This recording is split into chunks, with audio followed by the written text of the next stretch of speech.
All right, welcome to this week's show. We're doing something a little bit different today.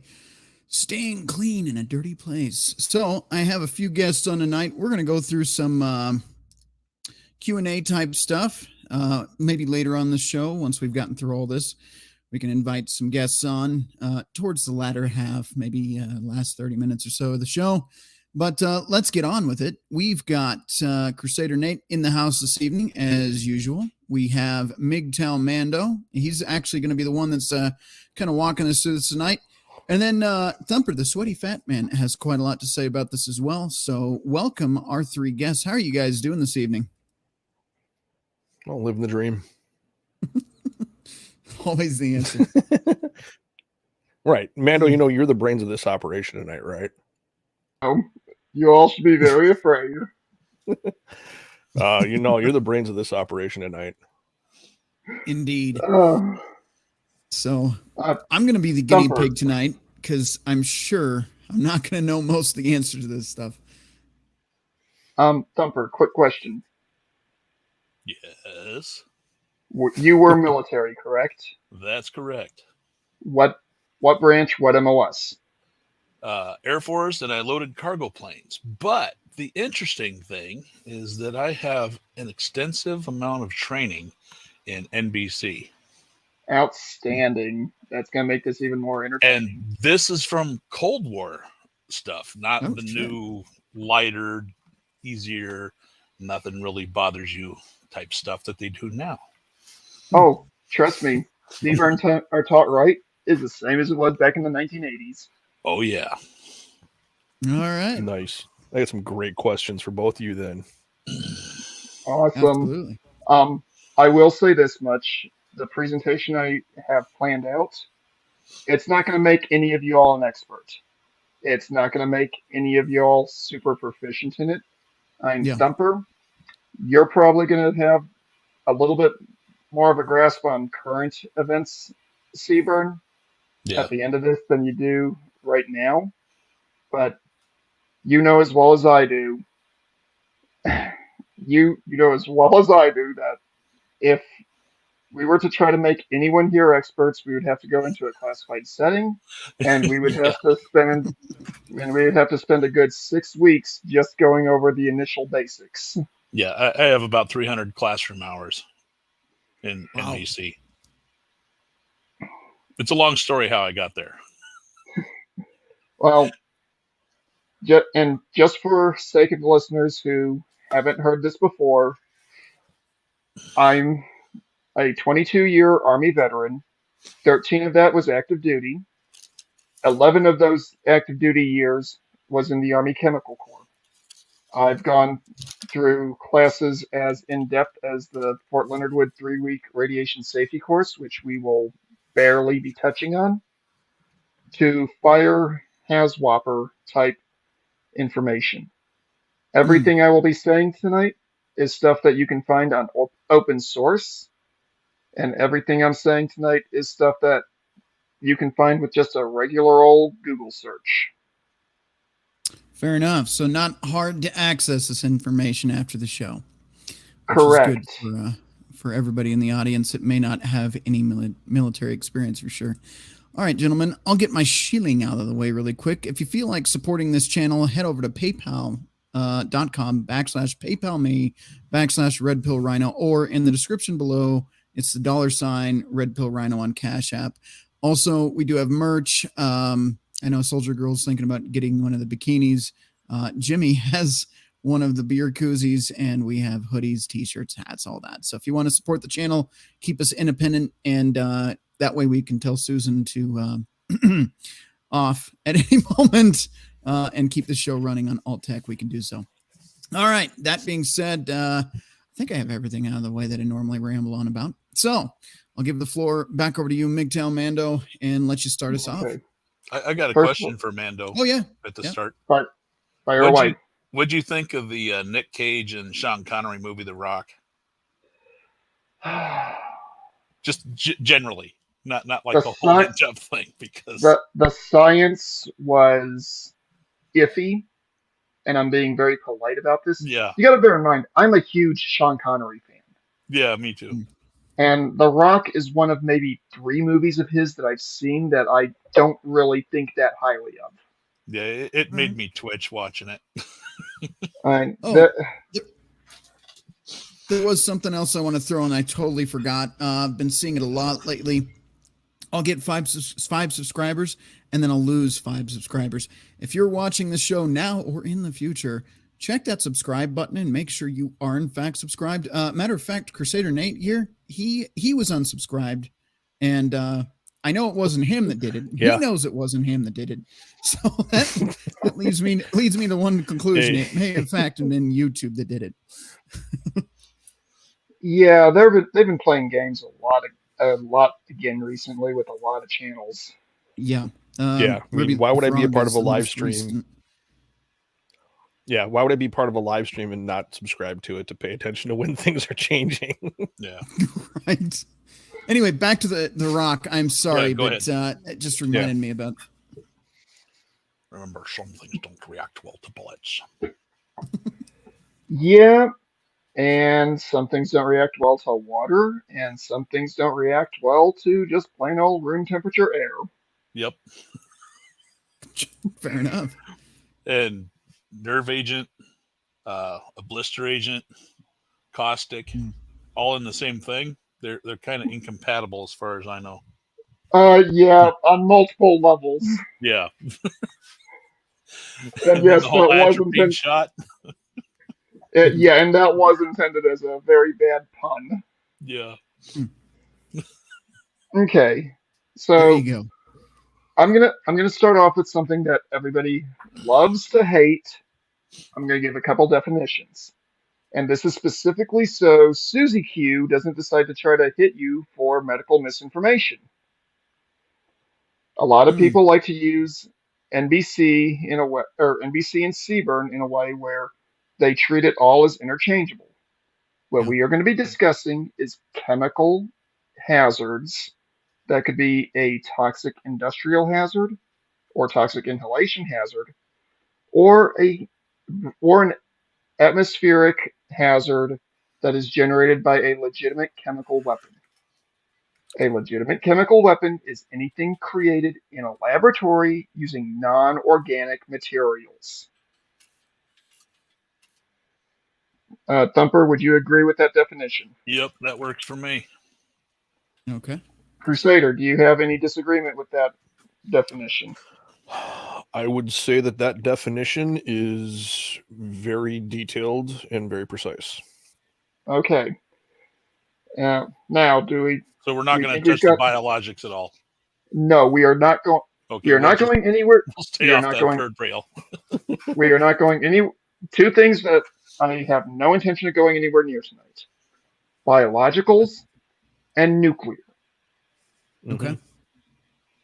And that's only because biologicals, like Thumper already said, Yeah. that's the third rail. That'll get this channel nuked. Fair Nuclear, because there is a lot of stuff on there, or in the nuclear side of the house, that is so heavily classified and so heavily information regulated that you can't really be sure exactly what the truth is, even if you're working in it on the regular. Well, I could probably touch on a little bit of the nuclear because it was basically just defense, how to, work in a chemical or a nuclear environment sort of thing, what to watch out for, because I ran a shelter that was designed to take a direct nuke hit, Okay. so the whole base my- is wiped out, but we survive it. My At least in question, theory. my question regarding the topic that will not be mentioned tonight, is that safe for new tech? Let's say in the future, if we want to just do a short on that, or is that something that Probably. basically we can't Yeah. talk about anywhere? That's one that was probably safe to touch on a platform other than YouTube. It's Okay. just there's so much controversy around that due to certain things that shall not be directly mentioned. Understood. Yeah, they That- pulled one of my videos completely off, deleted it entirely just because I was talking about safety gear while painting a car. Wow. Really? So Yeah. I know what you're going to say. I can't even say it. I know what you're going to say. Yeah. Yeah. So Yep. And, and that's a Wow. chemical environment. Mhm. Okay, which that actually makes for a nice segue. Yeah. Rhino, do you still have those images that I sent you a few weeks ago on email? I do. I'm gonna have to go back to that email. Do you remember what you titled it? Off the top of my head, no. Let me take a look on my phone, see if I can find it while I'm talking through this initial part. Um, a lot of people will use these two words interchangeably, and me in my professional life, when I hear that, my eye starts twitching because they are using it completely inappropriate. And that is gas mask and protective mask. Okay. In the chemical world, those are two totally different animals. A gas mask, okay, the email was helpful items for spills. Do you remember the date? Because I'm going through a bunch of them November right now. 13th. Okay. There we go.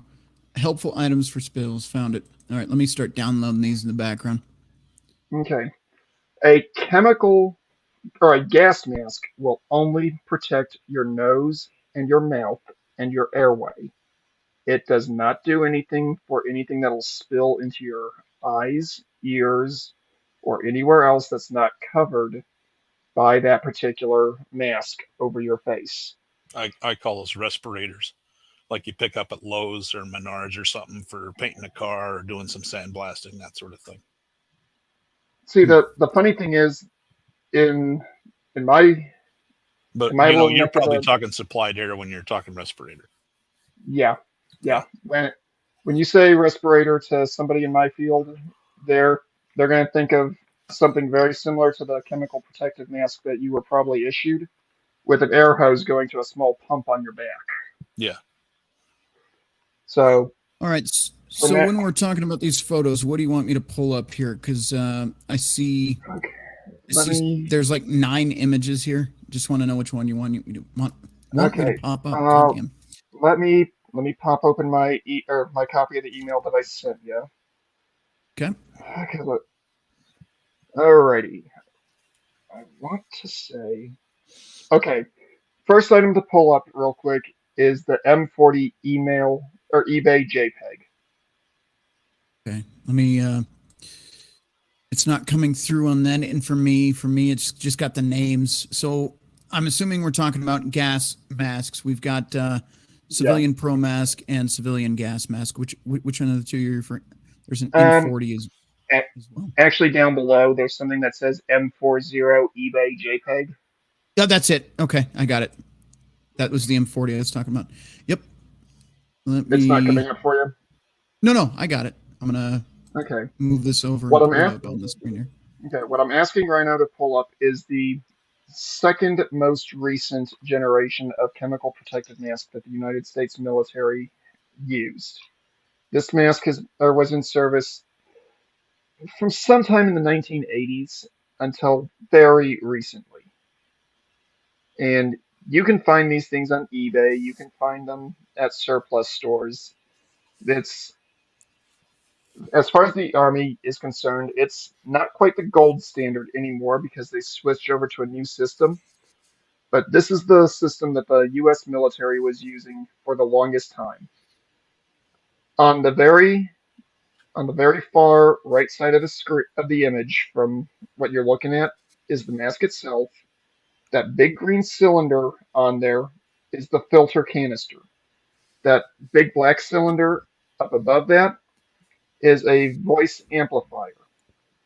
Hmm. When I say pro mask, something along this line is what I want you to think of, Okay. because that protects your eyes, your nose, your mouth, and your airway. When worn correctly, the only part of your face that will still be exposed will be your ears. And that can be addressed with a plastic hood that can be attached to the mask while you're wearing it or before you put it on. Does the kit here come with that? Is that one of those What you, bags up there? yeah, what you see on this particular eBay snip that I took Yeah. is the carrier case, the Pro Mask itself, Mm-hmm. the voice amplifier, what's referred to as optical outserts, which are, excuse me, just a basic glass overpiece that goes over the eyepieces. Okay. Immediately to the left of that is a plastic bag containing the hood, if I'm reading that image correctly. That's what it looks And like. to the right, or correction, left of that is a waterproof bag that pretty much every piece of chemical protective gear that the U.S. Army issued out had with it.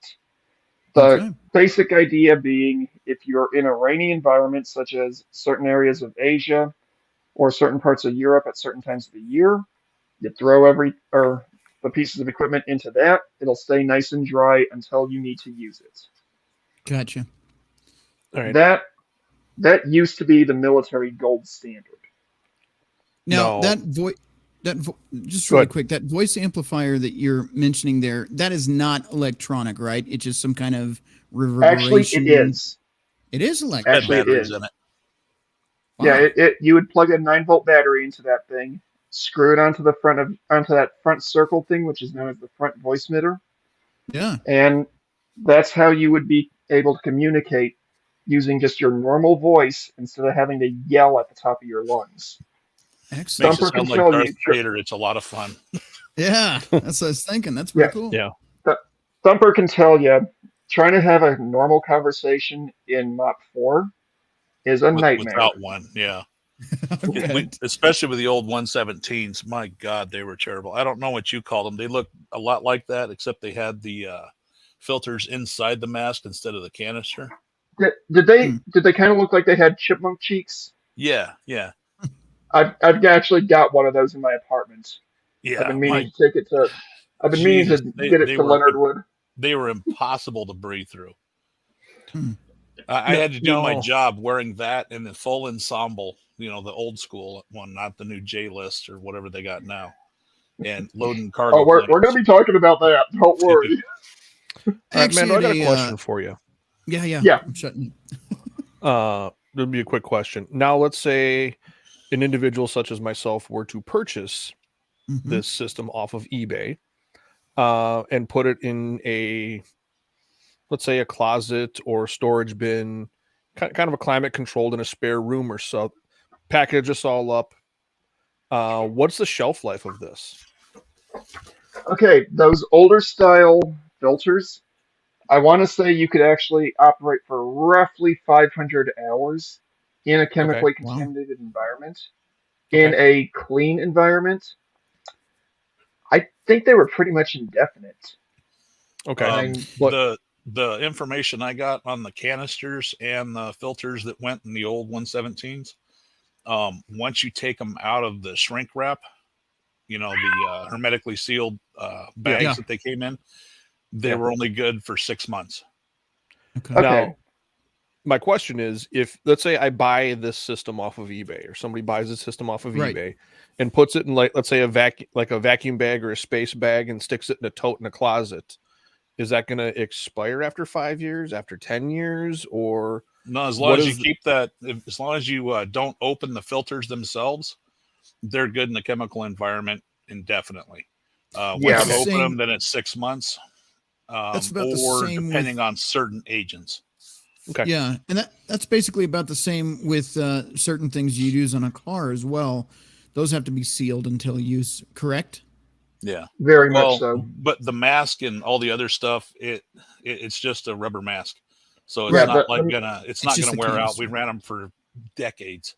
So Yeah, hypothetically, let's say somebody had 2 of those and put them in a vacuum bag, seal the air and everything, environmental contaminants, and threw them in like let's say a large Tupperware container or like a Rubbermaid tote, and kept them in the dark for the past 15 years. Those things are virtually brand new. Yeah. pretty darn close. Yeah. Hmm. I Hypothetically, of course. that main skin you're seeing on the mask itself, at least on that particular model of Pro Mask, is made of a type of butyl rubber. Now, the Okay. one thing you're not seeing in this image is what's referred to as the second skin, which is another butyl rubber layer that goes over the top of it with just the voice emitters, the filter canister, the water port, and the eye holes being pushed through. For what we're going to be discussing, what is shown on here is basically what you're going to need to be able to use to get out of a dangerous environment. Okay. Um, Yeah, Fair enough. that was my question. Let's say somebody watches this and says, "Okay, I'm going to go to eBay. I'm going to buy one of these, put it in a tote. How long is it going to be good for?" That was just kind of my curiosity. Or does it have to be replaced every 10 years? Now, Yeah. I'm probably jumping the gun a little bit, but as far as donning and doffing, are there any special instructions on how to do that properly with a setup like this? Basically, all protective masks of this design and the civilian one that I sent you the image of Right. should operate on a very similar principle. There's a portion on the interior of the mask that Hmm. looks very similar to a part of the female anatomy. Yep. You just stick your nose in the top part of that. You put your chin in the bottom part of that. You seal it up on the chin straps and the cheek straps. You Mm-hmm. blow out forcefully to make sure there's no nasty still in there. Right. And then if you don't have anything coming down on you, you can go about your business until you're able to get out of the dangerous environment. Okay. Good Perfect. way to check your seal with that Mhm. canister style filter. You blow out to clear it, right? Yep. And then you put your hand over top of the inlet. There's a little round circle Yeah. on that filter. You put your hand over that so it gets a good seal, and then you inhale. And if the mask doesn't pull in around close to your face, then you don't have a good seal and it's leaking. Yep. Gotcha. And actually, when it comes to this or the equipment that I'm talking about, any question you have, just feel free to jump in on it. This part, Okay. right now, all I'm doing is describing the equipment that people might want to have on hand to be prepared for a chemical hazard in their area. Yeah. This And you part, get all this that, part's fairly freeform. and you get all that. That's basically the average price, I would guess, for something like that, about $300. That's one on eBay, and that's one Yeah. in fairly good condition. Okay. It's Um, not bad. if you go to the civilian pro mask that I sent you on that same email, Let me go to that. Hang on. Stand by I a want second. to I want to say the one that I'm having you call up now is based off of the design used by the Belgian military. It's To me, it doesn't look as robust, but for purposes of what we're going to be talking about, it's more than adequate for what would be need or what you would need to do. Okay. Yeah, it's doubtful most people are going to be running through the forest shooting rifles and stuff. No. And as far as the biggest things I'm going to be discussing with you all this evening on this is protect yourself, get to cover, get out of the area. And I know a lot of us are real big conspiracy theorists. I know a lot of us don't particularly trust anything coming from the government. This is one of those times where you're going to want to listen to what your local or government is saying, or what your government is saying on local media in case of a spill or an attack. Fair enough. I don't know if you want to go ahead and zoom in on either one of those views. Yeah. For some damn reason, my touch screen just crapped out. So give me a second to actually do this manually. Murphy is definitely here tonight. All right. Yeah, So that looks like it'd be a good setup for average people. Yeah, here we go. either one of those two designs is pretty similar to what I trained with. I personally would probably go with the MF-14 myself, simply because I like the wider field of view, and I like Yeah. the fact that the filter is dead center. And Right. if I'm driving on the highway, which honestly this is one of the scenarios that we're going to be hitting later.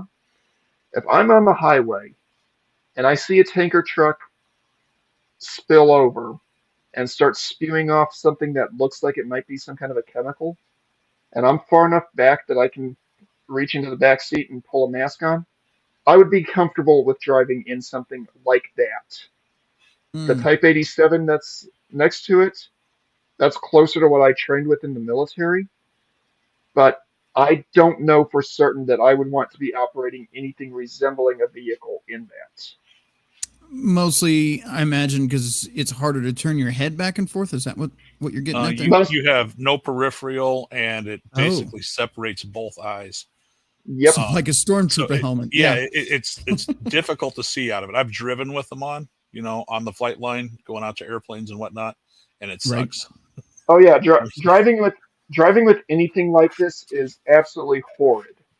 Hmm. The big open faced one, you can see so much more out of it. It's crazy.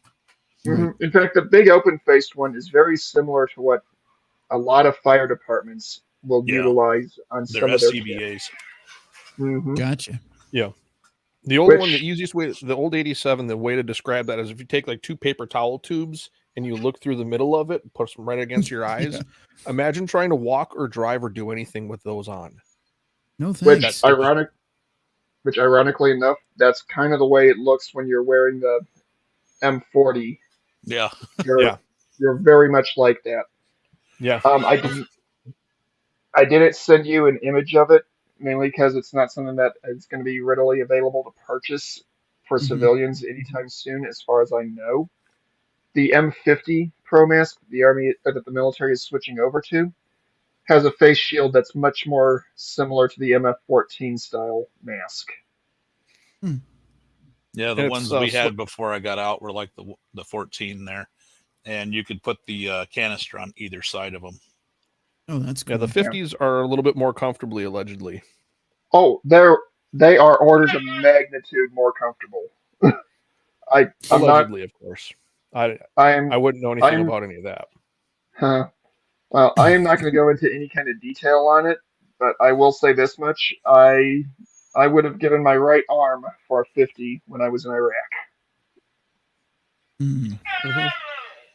Now, the bummer with these is neither one of them have any kind of voice amplifier on them, so communication is For probably not going to be the best in for those. the Yeah.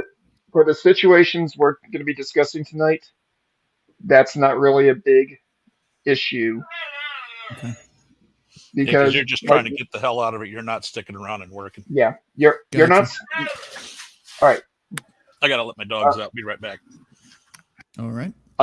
I'm going to reiterate this when I get to the scenarios, but the whole point of what I'm discussing with you all tonight is protection, evasion, and decontamination.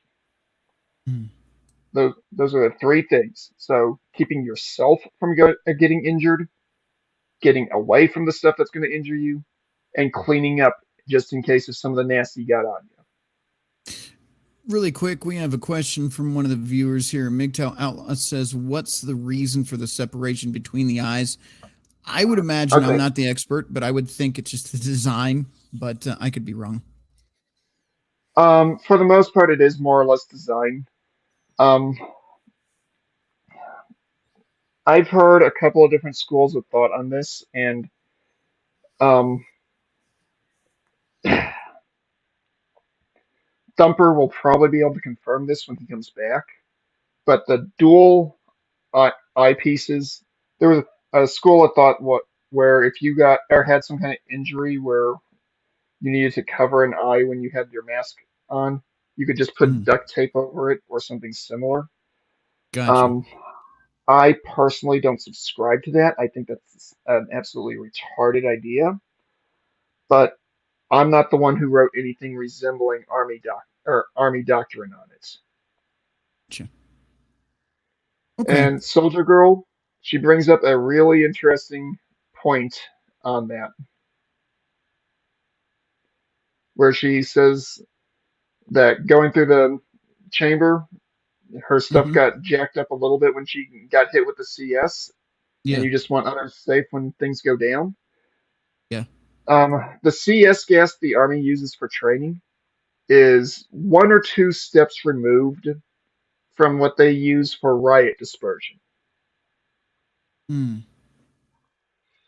So it's not a hugely dangerous substance, but it is enough to. Oh, it can clean your sinuses out. Yeah. Yeah. I when I ran gas chambers on Fort Campbell and Fort Riley, I had built up a low level immunity to the CS, and I was actually able to go into the chamber without a mask on.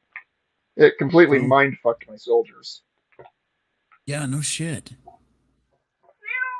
because they'd think, oh, this isn't going to be anything. It's going to be a cakewalk. Not Yeah. knowing I dropped 3 pellets on the burner just to make sure they got a taste. Very good. Okay. Thumper, are you back or are you still off? I think he's still off. Yeah, I think he's still going. All right, we might revisit this when he gets back, just to Okay. see if he has any insight on it. We're gonna move away from masks for just a moment. Okay. If you go to the civilian suit JPEG, Stand by. while you're loading that up, um, hazmat teams in the civilian world and the military have what they refer to as levels of chemical protection. I'm What? back. Okay. Um, Thumper, do you happen to remember what the Air Force said the thought process was between having separated eyepieces on the older design masks?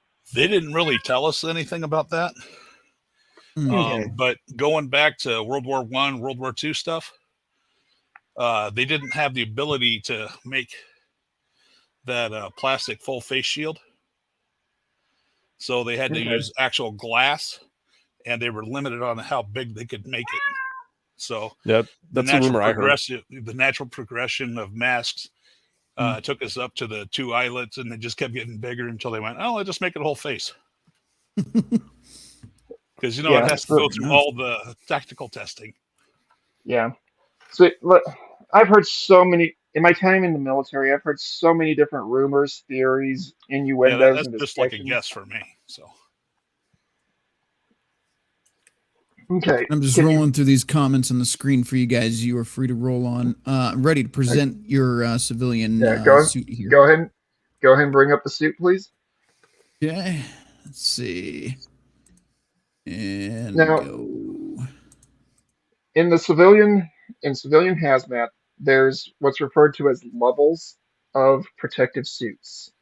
It starts at the most protective is what's referred to as level A, which I did not send you an image of. That's basically you're walking around in your own personal spacesuit. Mm-hmm. Level B and C is very much along the lines of what you see on the screen right now. It's kind of a jumpsuit thing that you put in. It's got integrated socks / booties and openings for your hands to go through, and that opening for the face. Can you zoom in on the suit itself? Yeah. This damn touchscreen's pissing me off. I don't know why it just took a crap it's on not me something tonight. you want to be fighting in. No. No, No. no. This is I get away wouldn't and say hide. so. Okay. You see that opening where the face would be. Mm-hmm. Yep. Okay.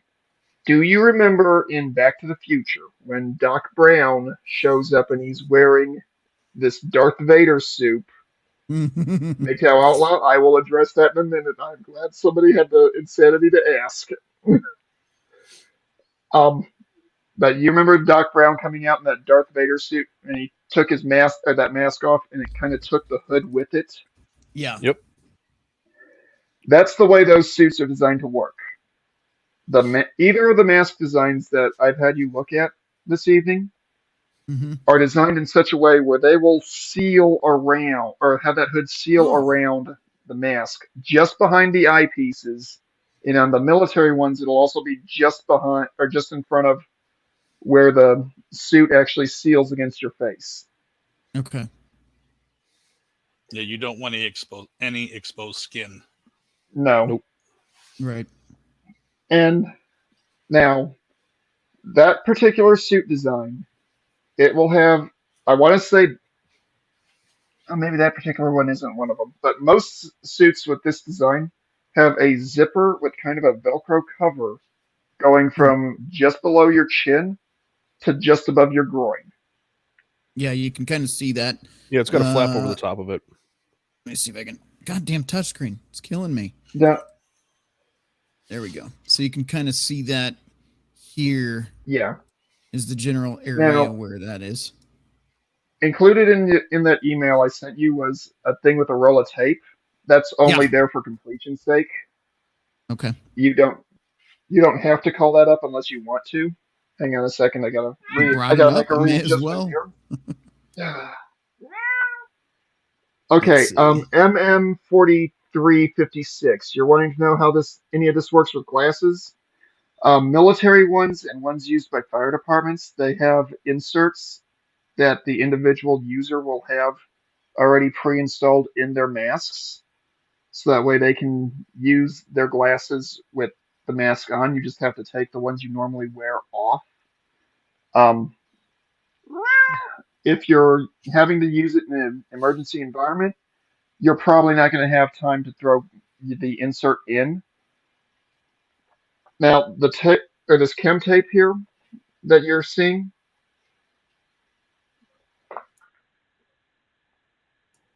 Mm-hmm. Jackal Hunter, we actually did discuss that earlier. If it's stored in a vacuum sealed bag and all the air is out, it more or less is indefinite, as long as the bag doesn't get ripped or torn.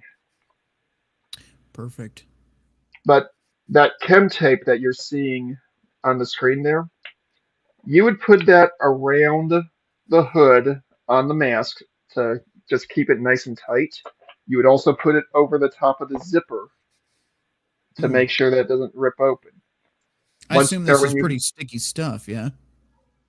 Eh, it's strong enough that it won't come off underwater, but Oh, I I would not want to have it on for a significant period of time. gotcha. But you would put this on after you have your gloves on, your boots on, and your mask on, along with Mm-hmm. the suit. And this is something you would don when you have a buddy to help you out. Gotcha. Um, in the military, and I'm assuming in most fire departments and hazmat response teams, you always operate in buddy teams.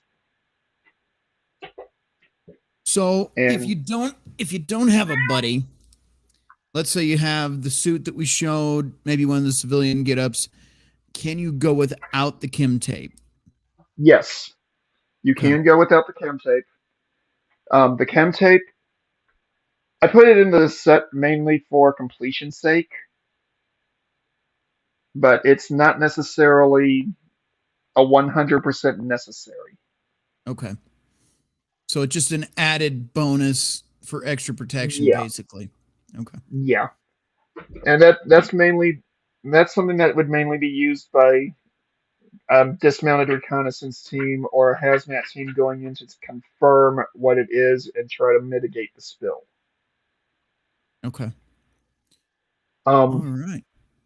there's a set of gloves that I included on the email. They're basically just butyl rubber gloves that are slightly heavier than the gloves that a lot of people like to use for washing dishes. There's a set of overboots that I included on there, again, just for completion's sake.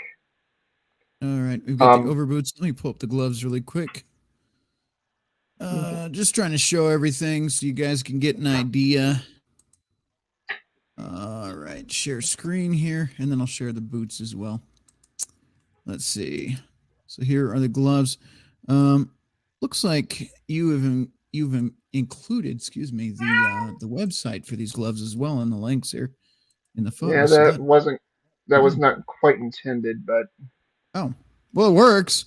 Quotes at yeah. industrialsafety.com. So there you go. If you're looking for a pair of gloves. You can also kind of use gloves that are used in the low dollar bead blasting cabinets, Yep. like you get from Harbor Freight and whatnot. You can get just the gloves. They Okay. go up quite a ways. You have to try them on ahead of time because trying to get your giant ass hands like mine into too small of a neoprene glove isn't going to work. No. Yeah. Baby powder's your friend.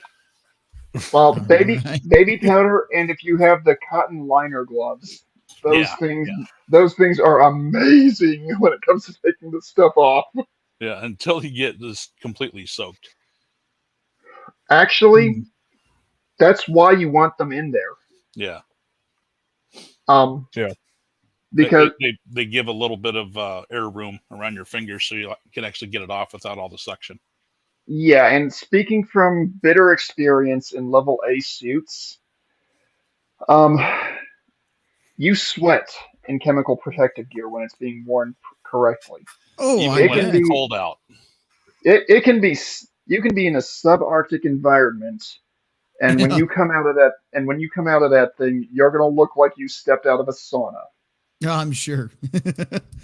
Yeah. I there were times when I was training with level A's that I would step out of them, and I would be up to my hips in my own sweat. Holy shit.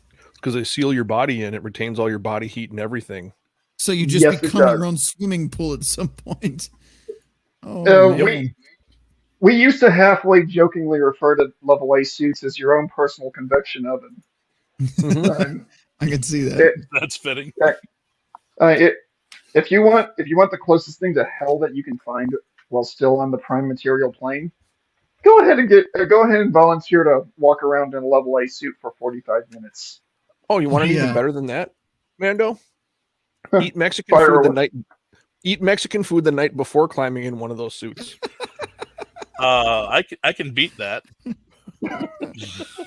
Oh, shit. Extra garlic, okay. extra steak. When I was in Korea, I my name wasn't on the promotion list. I didn't get a score, nothing. Yeah. It was a mess up from my previous base. So I went out and got a little bit tipsy on soju. Oh, no. Yeah. Oh, no. I had a fun night, let's say. Oh, And they sprung the pensary on us the next day. At times. Oh my God. Hungover, yeah, that just puking your guts out, mop 4. okay. Good training. Real good training. Okay, Thumper, we've dropped that particular acronym a couple of times. I know people are asking about it in the chat. Do you want to explain MOP 4 or do you want me to explain MOP 4? I'll give them the layman's version. Sounds good. Okay. Mop 4. You got Mop 0. That's you're carrying all your shit with you. Okay. The charcoal suit that we wear in the military to do our jobs and whatnot in a chemical environment. You have a set of booties. You got the rubber glovies. You got the hood and the mask. And we always carried the hood around attached to our mask so we could have it all on. Just throw it on, pull the straps, get it tight, clear it, and then put the suit on. The suit's a lot of fun, especially the J list. It's got this strap that starts at your back. You got to reach between your legs, grab this stretchy rope, and pull The it combat up. And then, thong. yeah, and tie it off. And Jesus, that thing. If you get a couple of ball hairs stuck in the wrong spot, Oh, God. you got nothing you can do about it. You just got to like grin and bear it. Oh, Thumper, if your partner is a sick, twisted SOB like mine was, they'll sack tap you with it. I was always paired Nice. up with girls for some reason. I don't know why. But yeah, Okay, so that's Mop 0, just carrying all your shit. Mop 1 is you put the suit on, but you're carrying the gloves, the mask, and the booties. Mop 3, you have the Mop mask 2. on. Yeah, okay, Mop 2. Mop 2, you put the booties on because they take a while. Mop 3, you go and put the mask on, but you still have your hands out and, so you can work with stuff. You got your dexterity. Okay. Mop 4 is what you put on when you're actually under an attack. There's artillery falling, something like that. And it completely protects you and isolates you from the outside world. So you got the mask on, the gloves on, the booties on, and the crotch cricket just annihilator running between your legs in that just incredibly hot and sucky suit. Oh yeah. So let me ask a question for those that are like me that need the extra help here figuring this out. So when you go to put on this whole suit, you've got your mask, you've got your gloves, you got your boots, and you got this this jumpsuit looking thing. Do you put the boots and the gloves under that suit, or how does that work? Do the boots go on first, gloves go on first? Gloves have to go on last, right? Yeah, gloves go on Okay. last. Yeah. The way you actually wear this thing, and Mhm. this is the easiest way I can It depends explain on it. which one you have. Okay. Well, with the Let's current just ensemble that let's refer with the back to current the civilian one that you showed us. Yeah. okay, go ahead and bring that suit up so I That can was actually easy. take a quick glance at it again real quick. Hang tight. The Where's that but at? the simple thing that I always remind my soldiers of when I'm having to train them on this, zoom in on the boot area if you wouldn't mind, is Okay. if imagine you're in a situation where there is a liquid agent falling down on you. You Okay. want to make sure you're keeping anything that could be liquid from getting anywhere near your skin. Okay, this particular suit doesn't have them. Some of these suits will have cuffs built into the bottom of the legs that Hmm. you can fold up, and you can stick the enclosed booties into the overboots. The JS Okay. list and the mop suit, they don't have that.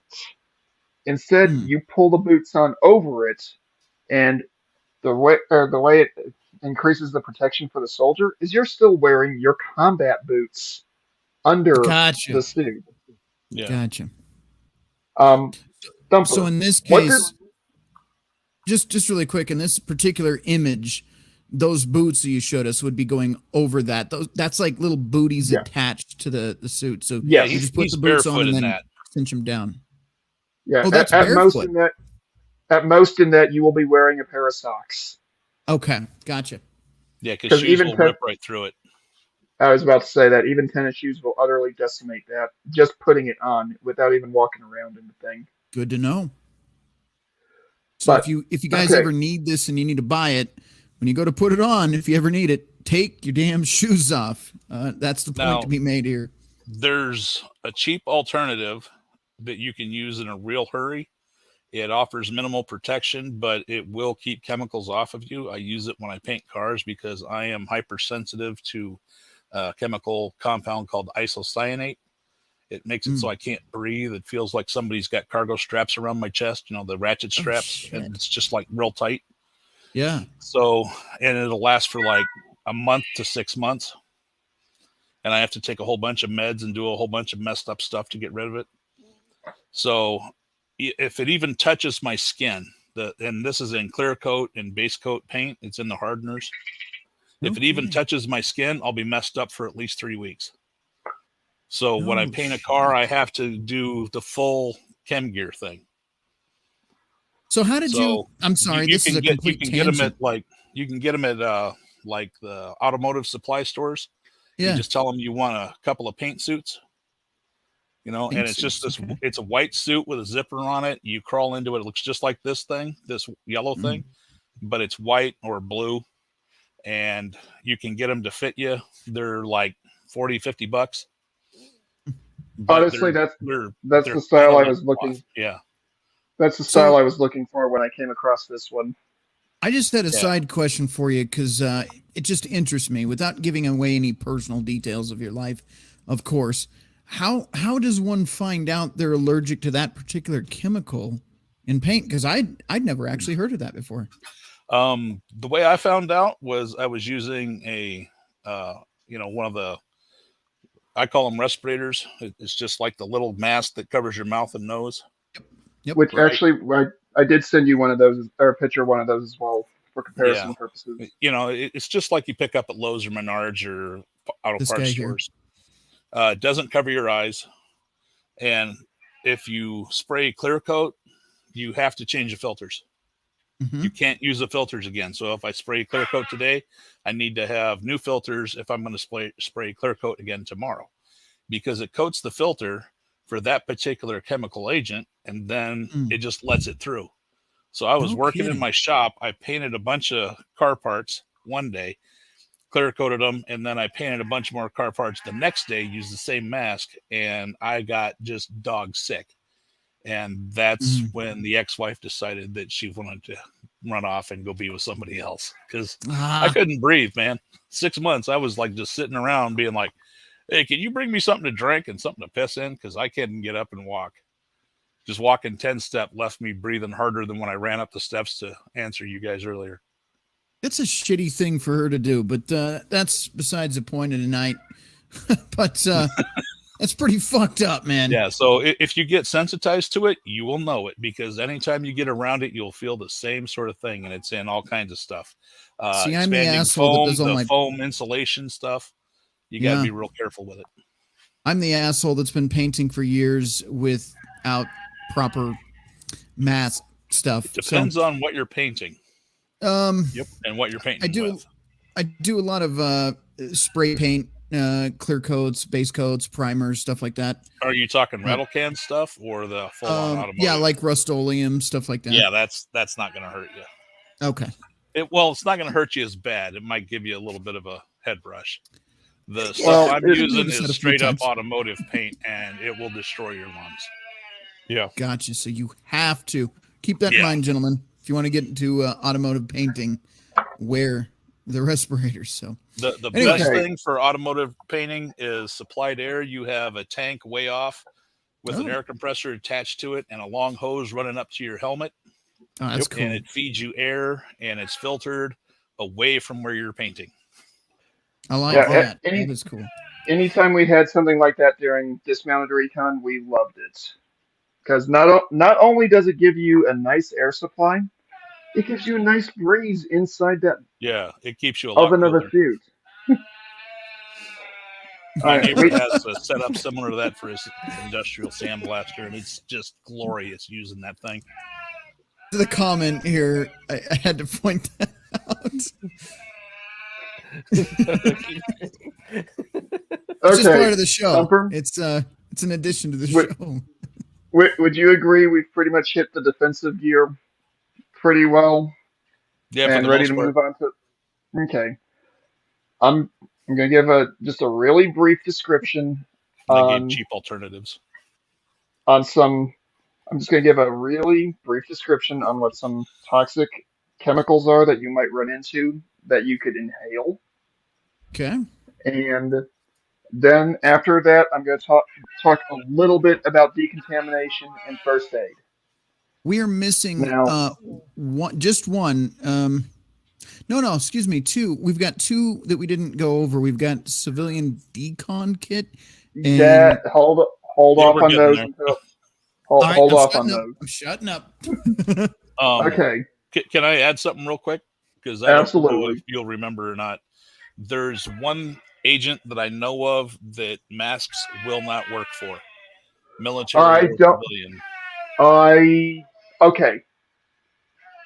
I think I know what one you're referring to. I just want to make sure. Are you talking about when you mix two common cleaning agents together?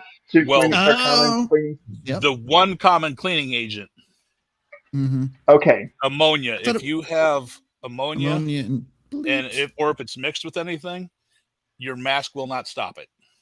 Okay. I wasn't going to actually name any chemicals specifically. Yeah, but But I was because you I just was said gonna point out- ammonia. And it's a I common- was going to point out that there are a few chems out there that are fairly common that that masks don't work with unless you've got a respirator, and I Yeah. mean a applied air respirator, Yeah. because what they do is rather than choke you out, they remove the oxygen from the area. So let me say this in a safe way for the YouTubes. I would just recommend, if you are ever cleaning at home, to never, ever, ever mix something that gets the whites the whitest and the main component in Windex. Does everybody follow me there? Yes, and Yes. That's what I was trying to avoid talking about. Yeah, because they don't like that one, and I wasn't going to touch that one. I'm just talking about the one. There's another thing that you have to be careful of. If you're an automotive guy, you do not want to use the CFC brake or carb cleaner on metal and then MIG weld on it, because it creates a phosgene gas and you will not make it out of the shop. Whoa. Yeah. Yeah, no, phosgene is some nasty shit. Yeah, it's the way the argon, CO2, and the arc all mixed together with the brake clean, and it'll kill you before you even realize what happened. No shit. So, brake cleaner. Do not use brake cleaner before welding anything. Essentially, Well, I'm talking correct? like puddles of it. If it all, because it evaporates real fast. Yeah. Once it evaporates, it's not a problem for the most part. But if But it's if you still got puddles liquid of in it, the not a area. good idea. Yeah. Gotcha. Yeah. Shit. Okay. That's things I wish I knew years ago. What I'm going to hit on for what chemical or toxic industrial chemicals and inhalation hazards are, and compare them to weapons of mass destruction. And the very simple thing is, there's not a huge difference. Yeah. It is the biggest difference is who's using it and how they're intending to use it. There's a chemical that everyone knows the name of that you can use in your pool. That if somebody were to blow up a truck carrying it, will wipe out a city block. I'm going to just say this really quick without putting on the screen. This one I cannot put on the screen. To the goddamn bacon. Yes, that's essentially what they're saying. So don't do that. That'd be bad. Well, the one that Bacon mentioned is not a that's a blister agent. It's not like a toxic one. The way it asphyxiated people was it got down into their trachea and created blisters, and the blisters suffocated them. Mm-hmm. Awful. So it's not something you're normally going to run into. Okay, I'm going to ask a question. Does it share the name of a character from Clue that used the military rank of colonel? Yes. Yeah. Yes. Yep, that's the one. You put it on hot dogs with ketchup? Yeah. Okay. It's bright yellow. I was going to hit this later on near the end of the stream, but since we gave a nice opening for it, I'm going to hit it now. If you don't know what's yellow and goes on hot dogs. a certain mustachioed dickhead that everyone loves to hate on for good reason. Oh yeah. From the early 20th century. Wasn't he damaged vocal cord wise? Oh, he was hit 2 or 3 times with that particular agent during the First World War when he was a runner. A message runner. Mm-hmm. He had a very dangerous job. Mm-hmm. Yep. But there's some thought process that the main reason he didn't allow his soldiers to use similar material when he kicked off his attempt at reorganizing the planet is because of the fact that he had flashbacks to when he got hit by that stuff. And he would only ever allow it to be used in a contained environment. Interesting.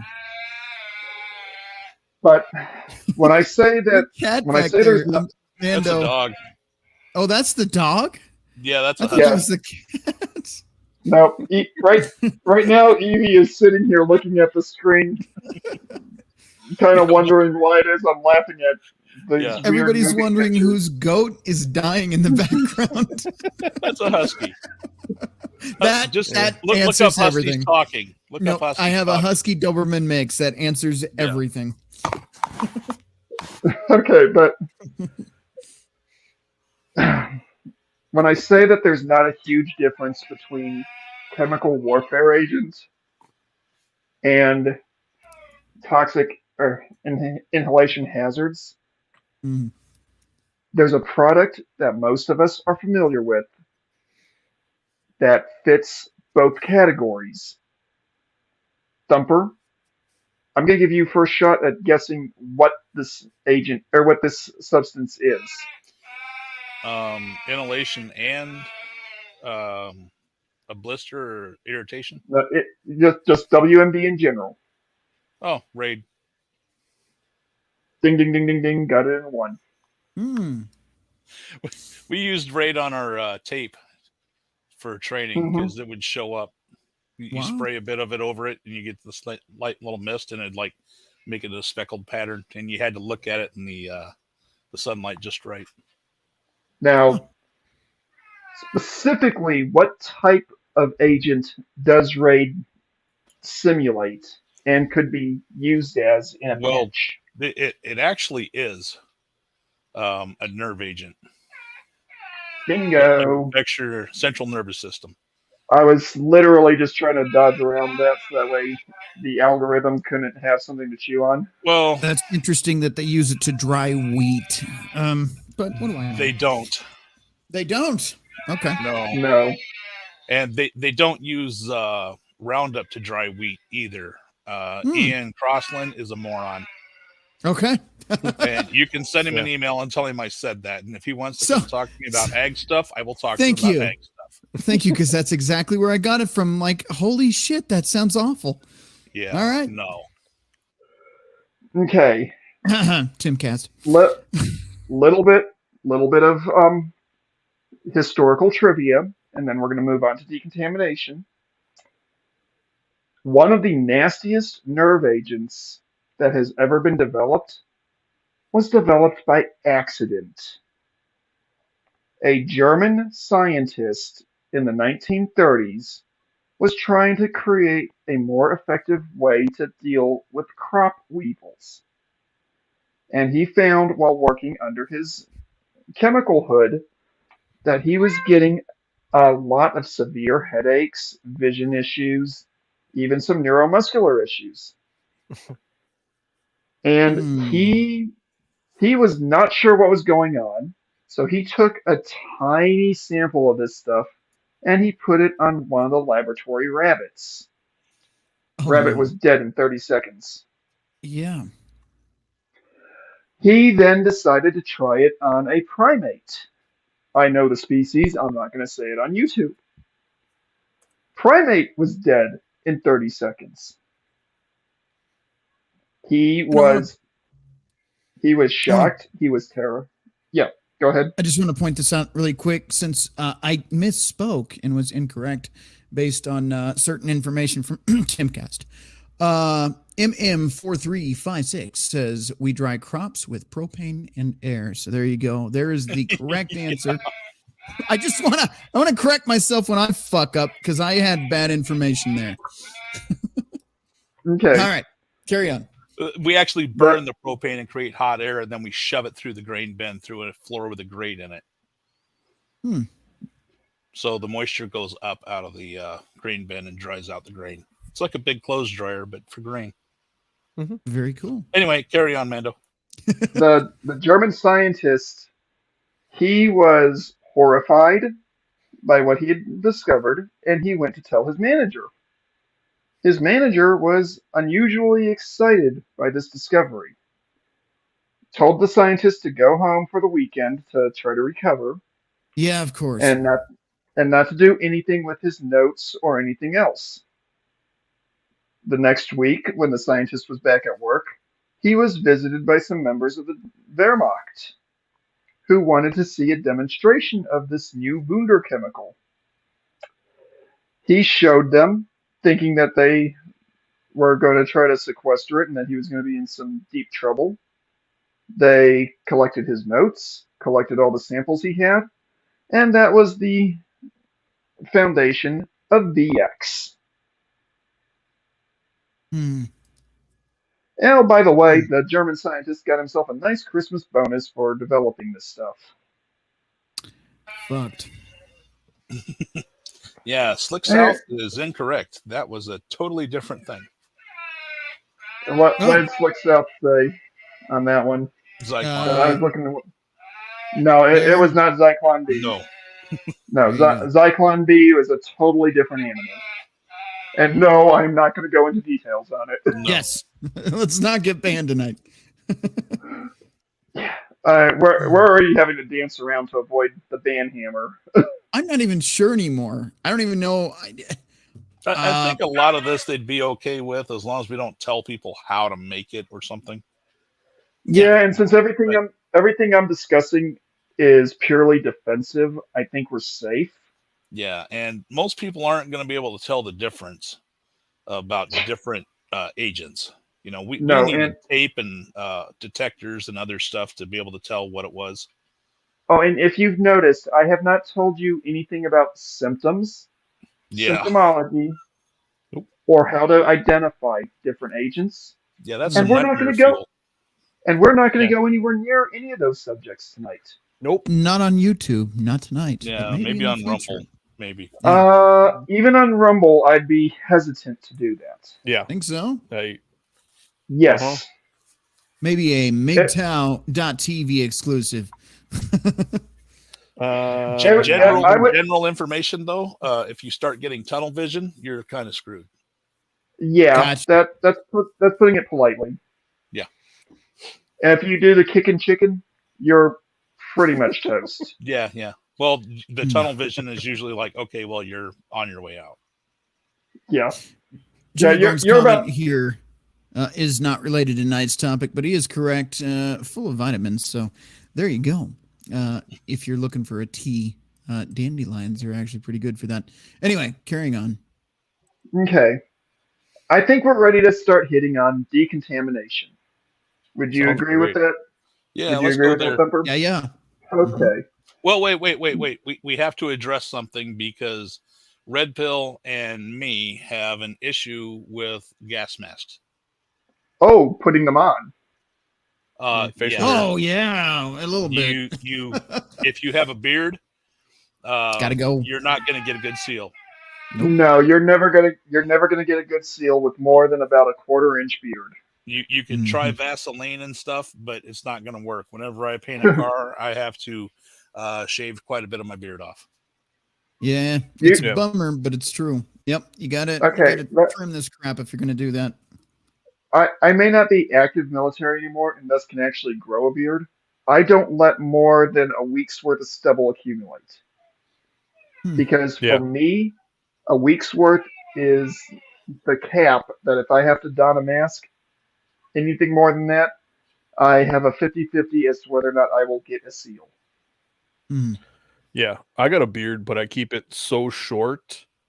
It's very, very close to stubble, maybe a 1/16 to an 1/8 of an inch. I So live out in the beards. middle of nowhere, so I'm not running into stuff unless I'm painting. Let's grow a car. beard.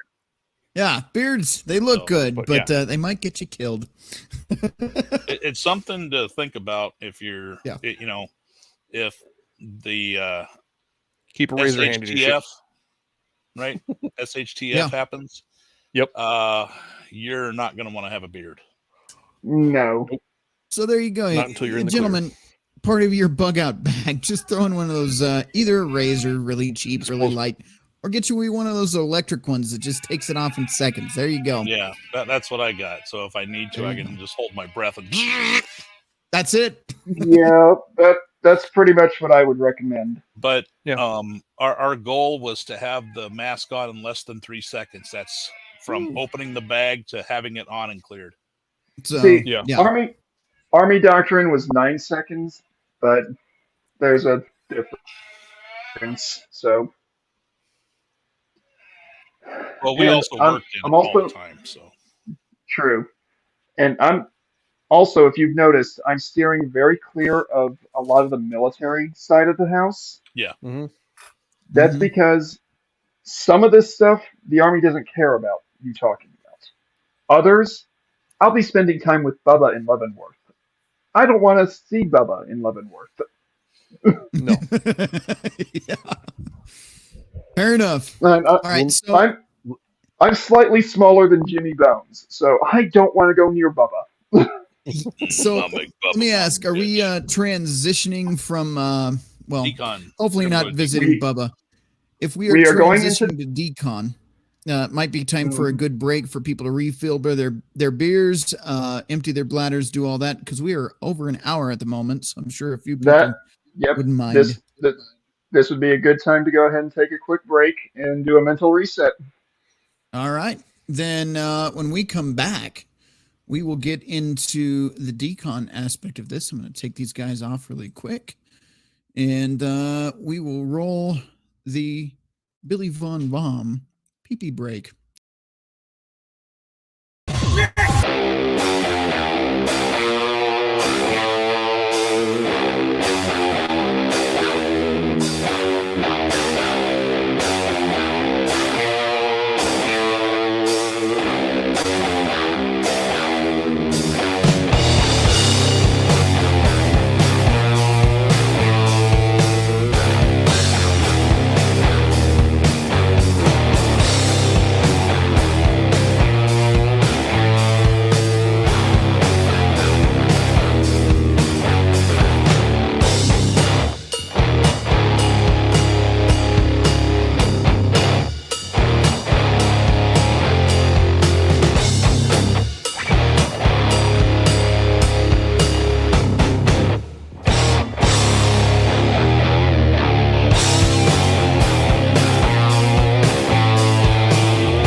All right. Before I bring everybody back on, just want to do my second round of shilling.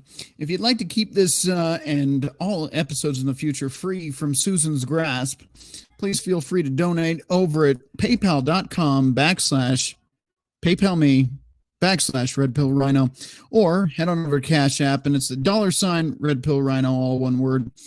Anyway, that about does it for that. If you'd like to check out merch, it's in the description below. You can buy beer koozies, bikinis, yoga pants, whatever you want to find there. And we'll bring the gentleman back on now. Rhino, could you bring Jimmy Bones' chat back up for a second about when he asked how I'm smaller than him?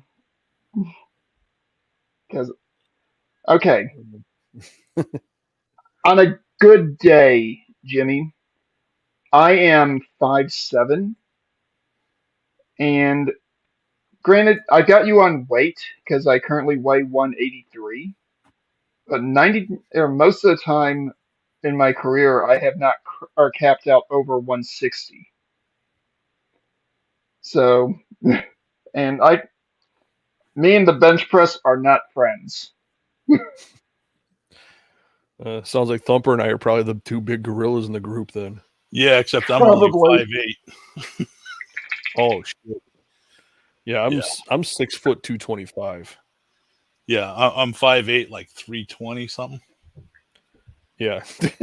Okay, but But getting back I'm also onto like 21% body fat. Yeah, I'm only 16. Yeah. Well, yeah, you're 12. I don't know what my body fat percentage is at the moment. I don't want to know. Yeah. But I getting can maybe back on, 280. Anyway. but getting back to topic, because I know Rhino wants to avoid waffles tonight. Right. Decontamination. We're going to assume at the moment that all of us have donned our pro mask, have got at the very least to mop 3, so you're wearing your boots, you're wearing your oversuit, you're wearing your mask, because your mask can literally jump the chain of command on everything else when it comes to protective equipment. And we're just for giggles, we're going to go ahead and say you've got your gloves on as well. You want to know how to safely take all this stuff off once you're in a clean zone without getting anything nasty on your skin. First of all, Rhino, you want to go ahead and call up the civilian decon kit?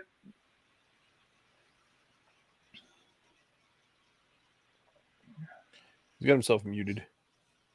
Yeah, I see that. Well, I fucked up. Yeah, we're Just referring blame to a Murphy. kit. There it is. Okay, yeah, let me pull that up. Now, Fuck. Gotta push my button. This kit is roughly equivalent to what the U.S. military currently uses for decontamination. It's not an exact one-to-one analog, but it's pretty darn close. All right, there you go. So there's the price. There is what the kit is. Doesn't say where he got it from, but this is the kit. Okay, Here. Thumper, when you were still wearing the uniform, you probably had those nasty charcoal pads that you had to rub all over your skin to make sure you had no chemical agent on you, correct? You didn't rub them, you dabbed them, pinched. But Okay. yeah, it was a nasty charcoal. The new kits that they have are this pad impregnated with gel. Basically, think of something that you could use to wash your car or wash your dishes with a detergent that is safe to be applied to human skin. Allegedly. Right. Yeah. Throw that in there. Let's not get into the whole, like, what the military does and what they should do. Yeah. Oh, no. The reason I say allegedly on this, I know several people who are violently allergic to this stuff. Oh, yeah, that too. Yeah. Oh, yeah. You gotta be careful with that. Don't put it on your nether bets. Honestly, Bad times. these folks didn't even want to put it on the thickest areas of skin that they have on their bodies.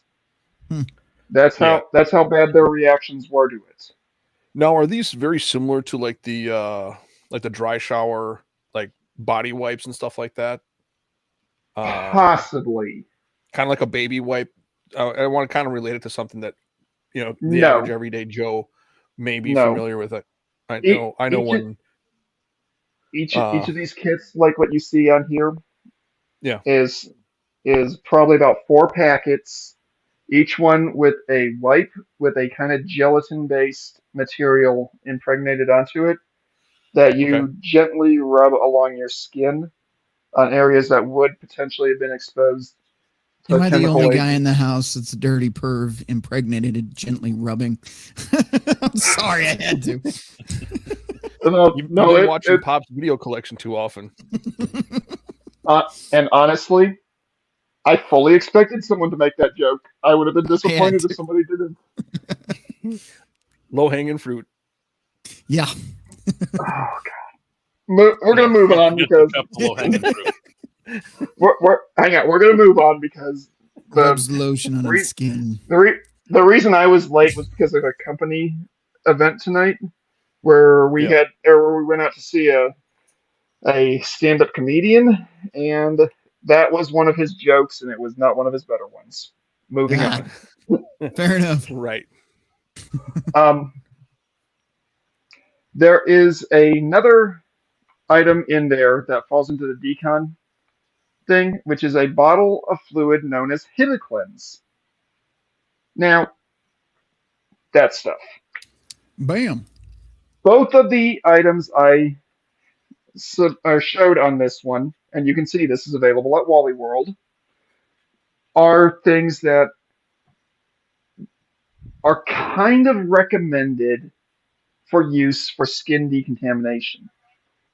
there is surprisingly another common household chemical that you probably have in your home at the moment, or at least a variant of, that works just as well, that an organization that I've got affiliation with uses almost exclusively for decontamination. All right, I'm Anyone dying to care know to what it take? is. I was going to say, anyone care to take a guess as to what this is? My guess is that it's going to be the stuff that you put in the fridge to make it not smell funny. No, that stuff will burn your skin. That's what I was thinking. But Don't do that. wait, I don't baking know. soda will burn your skin? When applied directly, yes, it will. At least it did so to me. No, it didn't to It- me because I use it it all the can't- time cleaning battery posts and shit. It Ooh, can. let's see if this Uh, answer's correct. Vinegar? It depends on if No. it depends on if it's acidic or base Wrong. as to what it does. Cru- But chemical agents, Crusader. whole other thing. I Crusader. have an idea, but I'm fairly confident that I am wrong. One version is 70%, the other is 90%, if I remember correctly. Mm. What is it? A fermented byproduct, alcohol. No. Well, No, theoretically, It's fun, no. it's a good solvent, but Yeah. only if it's an oil-based thing. Okay. What is something that's commonly advertised as used to help clean up oil spills? Oh, kitty litter. Comments. Cat No, litter. Dawn there dish you go. soap. Dawn Oh. dish soap. Bingo. Dawn dish soap. All right. Mm-hmm. And kitty litter. Well, you might want to apply kitty litter to your skin. Just saying. Yeah. Well, although, Well, it given would some of soak the up other, This stuff, so hour it'd just brought take to a you while. by Dawn. Rubs the lotion on its skin. Or else it's the hose again. well, actually, in this situation, you want both the lotion and the hose. All right. Yeah. You want plenty of water. Yeah, because the way you do a decontamination of yourself is initially you're going to want to have either something like the HibaCleanse that was already shown on screen, or the kit that was shown on screen, or a clean rag, or possibly a paper towel if you've got one thick enough to tolerate this, that you have added a non-abrasive cleanser to, that you can then rub along the areas of your skin that are not covered by your protective mask. This is So no still Brillo totally pads. PG, by the way. Just want to point that out.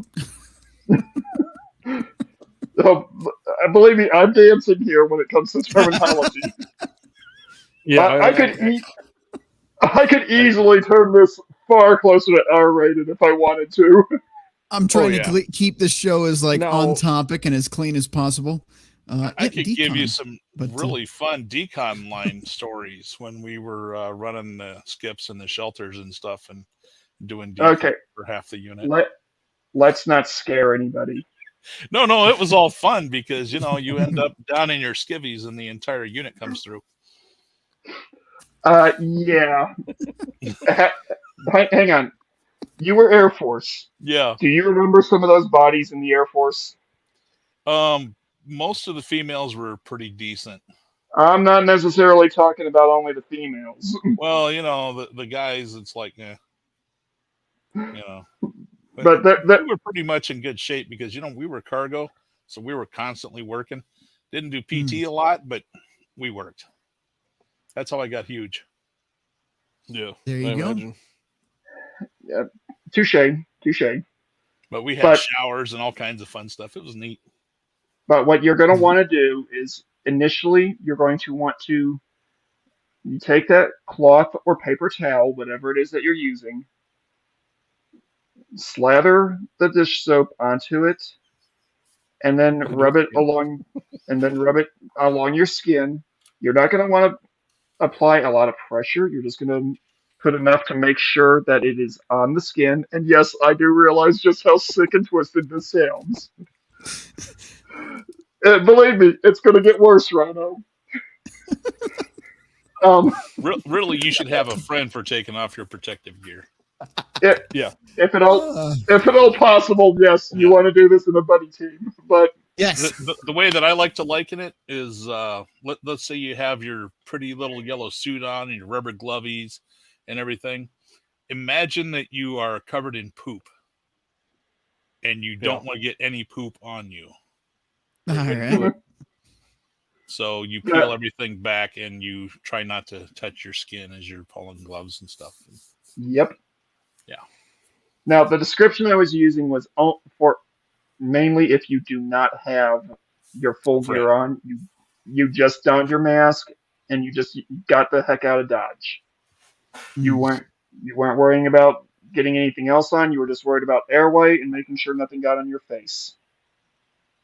That's what she said. Okay, now we're going to get into the part that is going to cause a lot of people to lose their shit. Oh, shit. Thumper? Really? Now we're going to get there. Thumper, do you have a guess as to where we're going to go? No, I have no clue. No, Thumper, do you have a guess where this is going to go? Because you've been trained in this. Yeah, you dab the areas like to get your gloves and your hood off and everything. I'm talking about after the oversuit's off. Yeah. Then it's a little bit of naked time. Yeah, now you're going to want to jump in and take a nice cold shower holding your breath. Yeah. It's handy if you have two masks, one that's in a clean environment all the time and the one you're wearing, because then you can like swap them out, which is what we did. Yep. We would swap one. We'd say, what's your size? Small, medium, large. And then we'd like have them hold their breath. You stick another one, tell them clear it. And then we'd put the things over their head and then continue the decon. Yep. Now, but we're going to operate on. Go ahead. We're going to operate on the assumption that this is an individual operating solo in a one-bedroom house or apartment. You're going to have to give your neighbors a free show, because you don't want to drag any of that stuff inside your apartment. Exactly. And then you're going to have to rush through the door, go straight to your bathroom, and turn your shower on as full blast as you can get it on cold water. The one time that's a very bad idea is if the water supply has alpha, beta, or other particulates that are considered FM or AM. Yeah, we're not. Okay, that went over. Yeah, but we're not going to get into that. We're just gonna assume that this is a. Were we referring to like an irritant or a mild blister agent? Yes. Okay. Yeah, because that's what most people are going to run into. Because exactly the shaky pinpointing, most people ain't going to survive it anyway. Gotcha. Okay. Once you have successfully rinsed yourself off, dried yourself off, and then let the water run to rinse any residue out of your shower or tub, then it's safe to go ahead and take a normal shower, dress in normal clothes, and if you have the plastic available and either duct tape or chem tape available, you're going to want to seal all the doors and windows in your living space and turn off the HVAC system. Okay. Well, I'm going to ask, so you've decontaminated yourself, but if you haven't sealed that off while you're decontaminating, doesn't that shit get in during the process? It's a good idea to wear a mask if it's a heavy contaminated area. Yeah. And the thing is, most modern homes are fairly weather sealed anyway. I mean, that's one of the few positives on this green push that's been going on for the last like 30 years when it comes to houses. Mm. Because If it's older than you'll- like 1980, though, it's a drafty old bitch, and you're probably going to die anyway. Yeah. oh yeah, you're SOL. You may as well just be calling the morgue and pre-planning your funeral. Just leave the doors open. Fuck it. That's not too far from the mark. Yeah. Yeah. 'Cause we But- are talking about nightmare fuel stuff. Oh yeah. Yeah. Believe me, if I went into detail, I think the only people on this panel right now that wouldn't be absolutely terrified would be Thumper and Crusader. Rhino, I'm sorry. You'd be closing your eyes and picturing nasty. Oh, he'd be in the Hey, fetal man. position, rocking in the corner of the room. Hey, Make it if it's stop, going make down it like stop. that, I'm emptying the kegs. That's all I'm saying. And Crusader, the only reason I'm not including you on this is because I know one of the jobs you used to have. So you've got some knowledge of what some of the nasty can do. Oh yeah. Yeah, I used to work for a defense contractor. So Mm-hmm. So you had to sit through some of those briefings. yeah.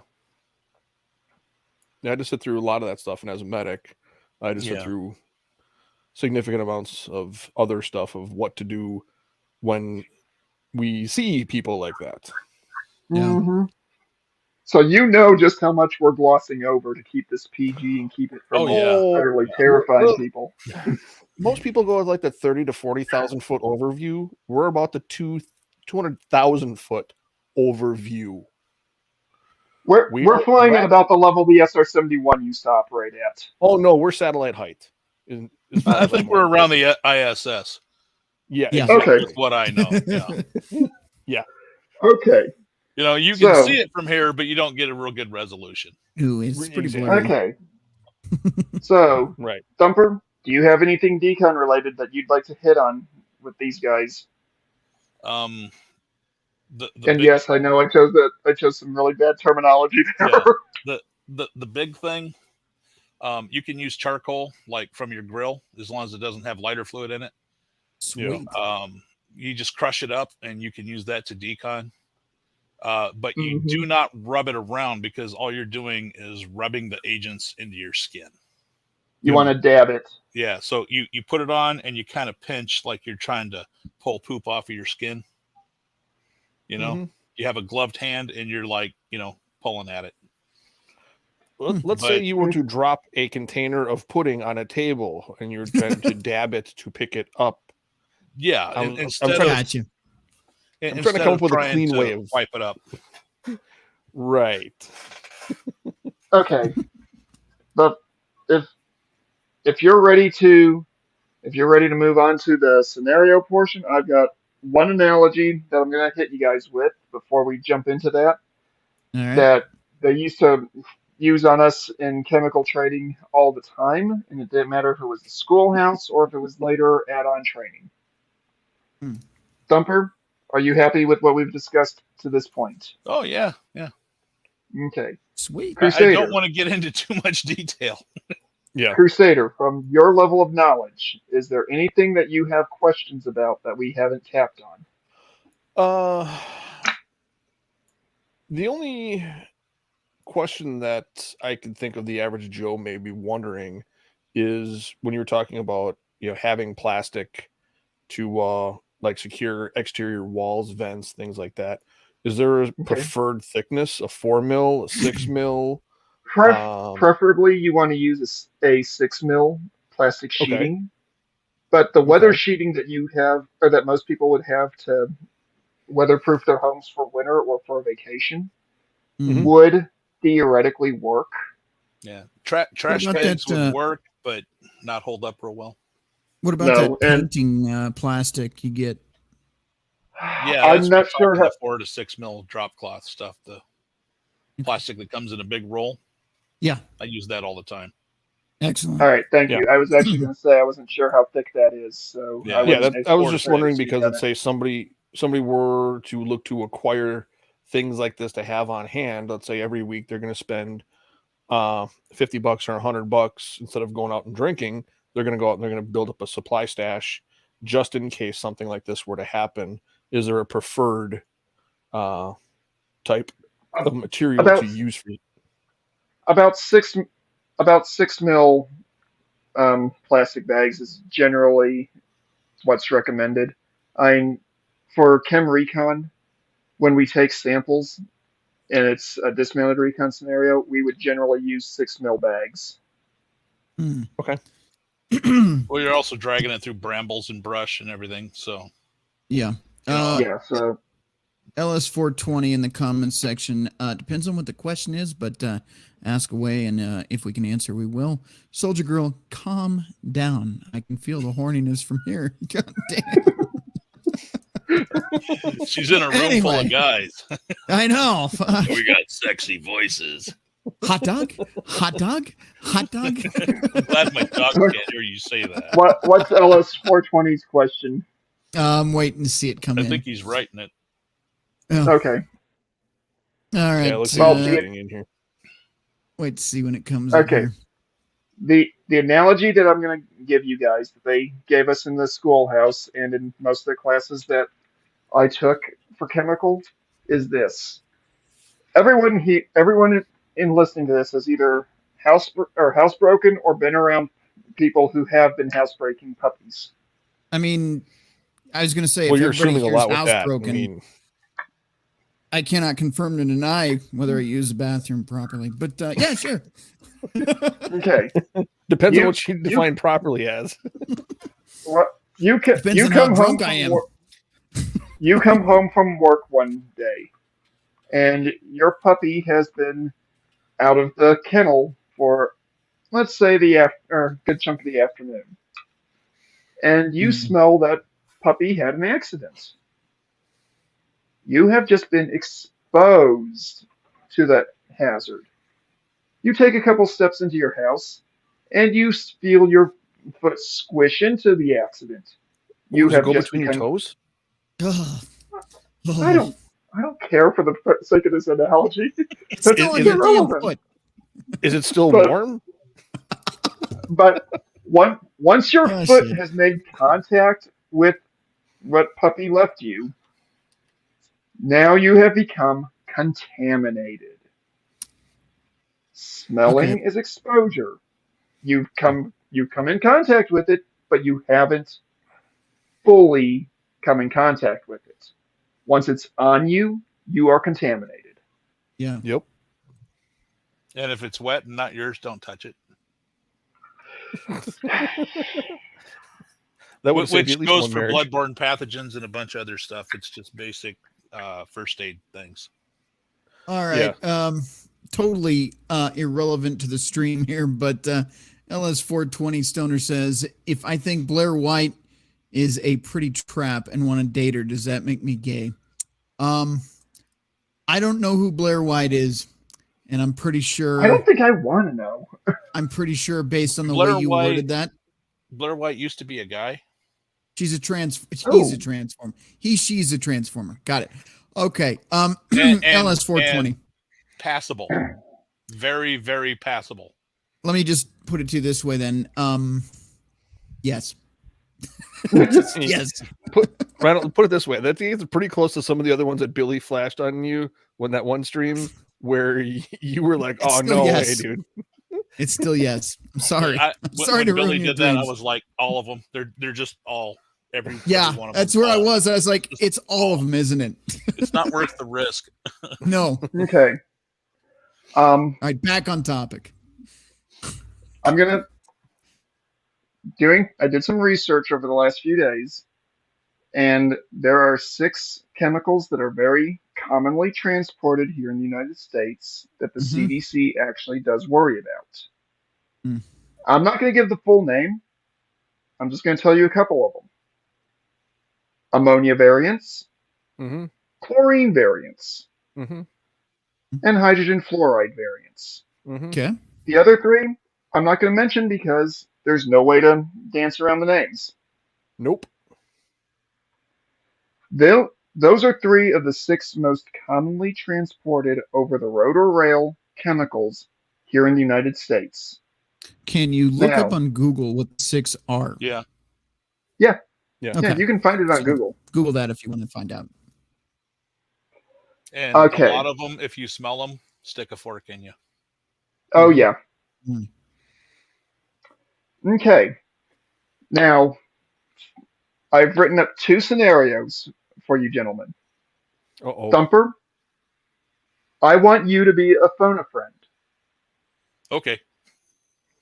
Rhino, Crusader, Yeah. have the 2 of you seen the TV show Forged in Fire? Nope. No. There's always a strength test in that show, Okay. and the judges always preface it with, "I don't care what X does to your or what your blade does to X. I'm worried about what X does to your blade. Hmm. I don't care how you get to the correct answer. I'm just worried about if you survive the scenario." Oh no. Now, you are not trying to identify this chemical. I wrote these scenarios so vague that you won't be able to identify I'm fucking dead. them. All The right. way I write my scenarios, you will have everything available to you. It's how you use it. Okay. All right. Scenario 1, a spill. Rhino, I wrote this with you in mind because I know what your job is. Okay. You're traveling on the interstate when a tanker truck 2 to 3 miles ahead of you tips over, Oh, cracking no. the cylinder. A spill is evident from a thick stream of gas that is not rising over the signage on the street level. In your back seat, you have your emergency kit with with a military surplus chemical protective mask, a pair Mhm. of gloves, a pair of Mhm. boots, and a suit. The wind Mhm. is slowly blowing your direction. Hmm. How do you respond? I'm gonna say about 5 minutes for the 2 of you to mull this over. Feel free to ask Thumper any questions that you have for this. Let me ask you And this: is the median to the reverse traffic open? Can I drive onto the grass we're and turn around? we're gonna we're gonna assume this is the height of winter in your area. Oh fuck! Yeah, Heavy that's bad. traffic, you can't leave. Fuck. Yes. All right. Because theoretically, Otherwise, turn around, get the hell out of there. The Yeah. theor- your only escape plan is going to be either perpendicular to a side road next to it, which you're still Mm. not going to be able to get to without So risking yes. the stuff getting to you, or just blowing straight through it. Hmm. Heavy um, traffic though would kind of fuck up the blow straight through. mhm. Yeah. I'm Okay. talking about on your side, not the other side. Right. No, I get that. That's what I mean. I still got to go through heavy traffic through the spill. Okay. Um. Look, could be heavy All right. traffic or light traffic, whatever. Well, it wouldn't matter either way. I'm still Yeah. having to go through it. Heavy traffic means longer exposure, but yeah. Um. Crusader. The timer. The timer I see shows 147. Let's say at 153, your answers. Okay, let me just say this. If I had it and I had time and I knew it was ahead of me, somebody told me, hey, this shit's ahead of me. And if I had the time, you said it's a slow breeze coming my way, I would likely get out and put that equipment on. Obviously, I wouldn't be able to Okay. do it in the vehicle, but that's my best answer. Okay. um, being the researcher, I am the overthinker. First off, I would look at you said the wind's headed towards me, Mm-hmm. which most of the time means the wind is going to be out of the west, depending on Mm. time of year, usually winter time. So it means my options of egress would be north or south, depending on variations of the wind direction. What I would look for is an area that's going to allow me to gain elevation above. Mm.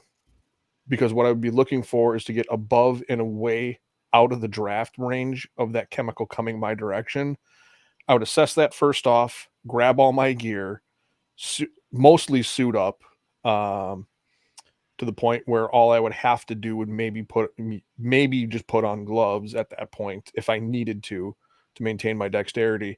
And I would try to get as far up and away and an opposing direction. If it's the wind's coming out of the west, I would either go north or south and try to put myself 50 to 100 feet above ground level where that gas would be, and try to clear as much distance between me and that area, because after everything's cleared through, I can always return. Okay. I'm going to add to what I said based on that, not because he's not making good points, but because I know which route I drive every day. I'm on the I-25 corridor, and there is not many options to go anywhere at all, which is why I came up with the answer I did. Yeah. And most of that, not even an overpass. So.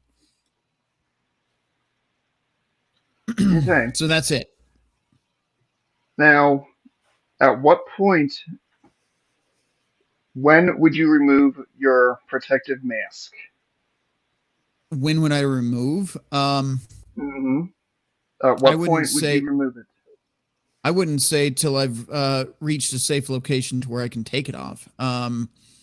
Now, being in the without going into details about what I do, there would be an area where there are emergency showers. I will put it to you that way. I know where those are.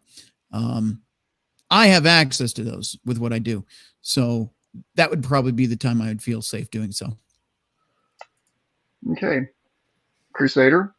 Yeah, I wouldn't remove any equipment for anywhere from a minimum of 4 hours or greater, and until I can reach a facility where I could actually decon myself, my equipment, and anything with me in a safe environment. All right, Thumper, do you have any any thoughts you want to add to their responses? If I was in that situation, I would don the mask. If it's wintertime, I've already got several layers of clothing on because it's cold as hell up here. So I'm going to turn off the heat in the car, make sure all the vents are closed. There's nothing being pulled from outside the car, inside the car. All the windows are up, all that stuff. Put my mask on. I'm going to breeze through it. When I'm well on the other side and very upwind, I'm going to get out of the car. I'm going to open up all the doors, decon everything. If I, can figure out what the hell it was, then I know how to decon it. But, if you look at the side of the truck, there'll be a placard on it and it'll kind of tell you what it is. Okay. You can look up hazmat stuff pretty easy, bring up your tablet, your phone. And I would get well on the other side of it, open everything up and make sure I'm definitely upwind before I would take any protective gear off. Right. Okay. Now, would you like to know the solution to this particular problem? Sure. Okay. First of all, you're going to close all windows and vents for your vehicle. You can do that pretty much with just a flick of a switch in your car. It's an incidental action, basically, for those of us that play role-playing games. You don't have to worry about thinking about it. You can just do that once you identify what's going on. You're going to put on your chemical protective mask. Minimum mask on. The suit, gloves, and boots is good, but you're going to be going through a gas. As long as it's not coming into your vehicle, you don't necessarily need to worry as much about the suit. See, the thing is with my vehicle, it's a new vehicle, but I don't trust that fucking thing. Why I say that? It's got one of those push buttons to turn off that recirculating air. If there's a foul odor on the road, whether or not I have that on or off, I still smell it. So if I'm smelling it, that means it's still coming into the car. I don't trust that fucking car. That's any vehicle. Old ones, new ones, doesn't matter. And that is And that is a fair concern. I am not going to knock that in the least. But continuing on, once you get clear of the hazardous area itself, I'm going to say roughly half a mile minimum, you're going to want to pull off the road. If there's highway patrol, you're going to follow any instructions they give you. All right. Like I said earlier in our stream, I know most of us are conspiracy minded and don't necessarily trust the government any further than we can throw any member of the government. But this is one of those very rare instances where you do what the guy in the uniform tells you to do. Don't question, don't argue, just do it. Because this is one of those times where it is a no holds barred. They want to make sure you're going to live long enough to pay your next property tax payment. Yeah, right. Yeah. If there is no one around to direct you, pull off at the next highway exit. Hopefully you got a way to call up on your phone while driving and let somebody in a position of authority know what's going on, where it happened, and where you are. Because some of these chemicals, they will stay on a surface. Others will evaporate off rather rapidly. He's talking about persistency, how long it sticks around and how long it's dangerous. Some of them are not very persistent, and others will like hang around forever. As soon as you can, you want to take your car through a car wash and just have it rinsed off rather rapidly. Okay. Focusing on your undercarriage and areas where you know that air intakes are. Then air out the vehicle. Basically, what I'm describing is a civilian version of a military vehicle decontamination. Okay. As soon as you can, but you're going to go get yourself to a shower. You're going to take some mild soap, clean any exposed skin, jump into a shower, rinse off, clean off, get some clean clothes if you have them available. And once everything's been done and you've been cleared by any medical personnel, go about your business. All right. All right. Thumper, do you have anything you'd like to add to this particular discussion? Since I have like severe allergies to grain dust, whenever I'm back home in Nebraska, I end up doing a lot of that type of stuff whenever there's somebody in the field and the dust is blowing out across the highway. So that's kind of so you're very yeah. So you're very familiar with decontamination. I'm hyper aware of all this kind of stuff. You know, okay. And I didn't get into the whole calling authorities, letting them know where the accident is, you know, because that's just kind of like should be common sense to anybody. If you see a truck overturn, you get to safety and then you call in and say, hey, mile marker, whatever, you know, that should just be something you do so they can block off the highway and keep idiots from driving through it and asphyxiating themselves. Yep. Yeah. Yeah, but, I mean, I don't know. Now, like with me going for elevation and completely abandoning that area. Again, not a wrong answer. Okay. If you can get above it, you know, because like the stuff you put on hot dogs. Yeah. Right? Yeah. That used to eliminate a bunch of guys in World War I because they'd see people up and walking around outside the foxhole. They'd take their mask off and it would take them out because it's persistent and like collects in the low-lying areas. Yeah. Gotcha. Yeah, that's why when you were talking about it being a low line, it's hugging the ground and being a low line. It's heavier than air. Yeah, that's why my first initial thought was get 75 to 100 feet above. So you were definitely up and clear. And my thought is just completely abandon the entire territory. If you live in the mountains, that works, but in Nebraska, you're screwed. And it's flat all the way through Illinois.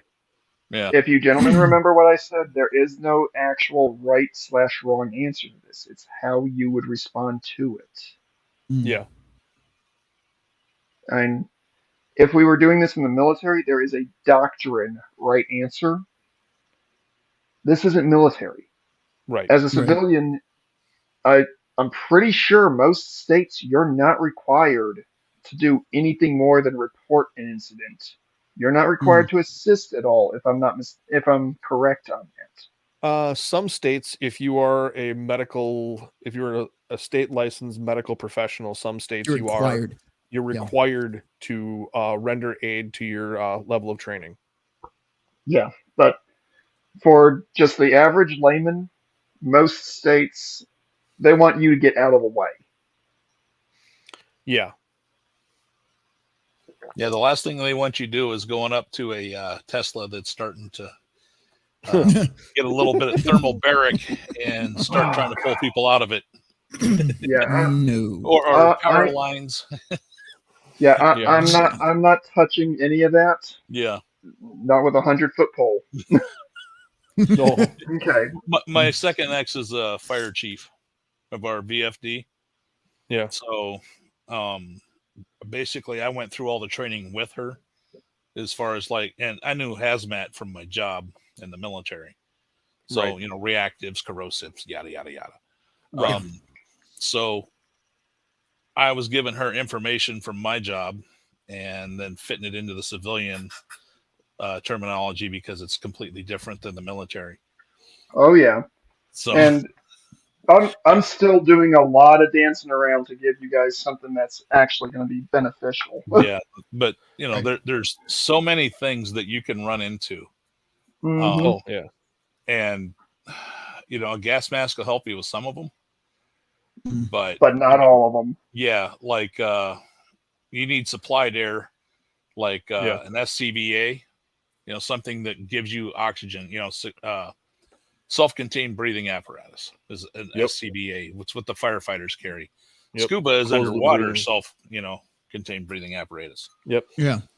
Okay. If I've you got get one. into carbon monoxide or other agents that replace the oxygen, then you're going to want one of those. Otherwise, just hold your breath as Yeah. you can. Yeah. And like I said, you're not trying to identify the No. agents. You Nope. you do not have the equipment to identify Jack. Right. I'm in the military. There's maybe 10 units that I know of active Army side that have the kit to be able to identify these things. The Air Yeah. Force might have roughly the same number. We They- had M8, M9 tape and a couple of other detectors, and it Mhm. wouldn't tell us exactly what agent it was. It would tell us what type of agent it was. Exactly. It would tell you it'll tell you the family. Yeah. You're not even trying to identify what the family is. You're just identifying, oh, nasty. I need to get away. There's a hazard. Yeah. Hmm. Now, scenario 2 here,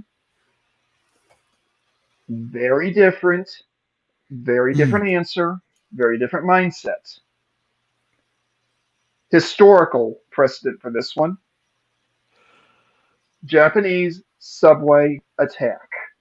Already know where you're going. I am not going to say anything more than that. I remember that. If people who don't or who are not old enough to remember it, Google's your friend. Use it. If I say more, we run the risk of Rhino losing his channel. Yeah, I'm gonna do the old Google myself because. You want me to give you a couple minutes to look that up? Yeah. Well, you know Okay. that plastic stuff that you use to cover up the pie? Mhm. It's kind of yes. clicky. Okay. Oh, it's similar okay. to I got that. you. I got you. Something gas. Gotcha. Yeah. Gotcha. Yeah. So you see why I'm dancing around naming that one?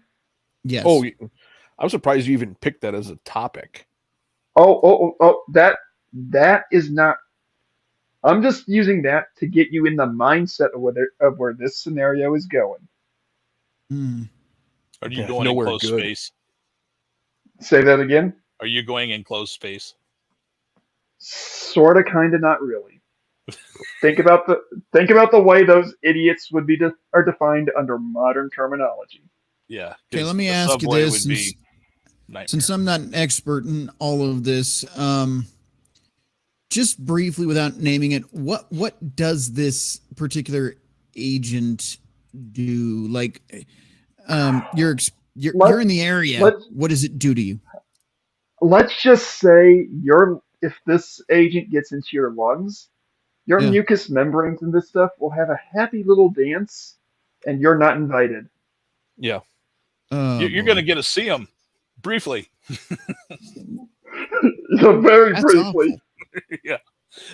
It's gonna sting a little. and, Yeah. and if you're supremely unlucky, they'll be semi-solid. Yeah. Oh. Okay. So, Yeah. scenario 2: you are in an apartment with some of your buddies. Oh, fuck. How you got there is irrelevant. You could have been drinking the night before and decided to all crash at one of your buddies' place. You're just all there, hanging out, doing your deal. Huh? When reports come in that 2 blocks away there has been an explosion with a significant amount of thick smoke being issued from the site, you are all emergency aware and have access to oversuits, gloves, boots, and a mask each.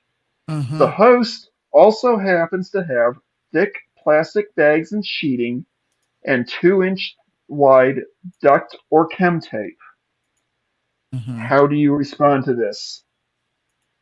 I mean, this is some nasty shit. I need to ask you one more question before I answer this question. Assuming I don't know what it is still, but how long does this particular nasty stay in the air? For purposes of this, for all that you're aware of is that it's a thick smoke. You don't know if it's actually a chemical agent or if it's Okay. just some idiot that blew up an oil drum. Next question. The smoke is coming my way, but has not yet reached me, correct? Correct. You Okay. have time to potentially evacuate.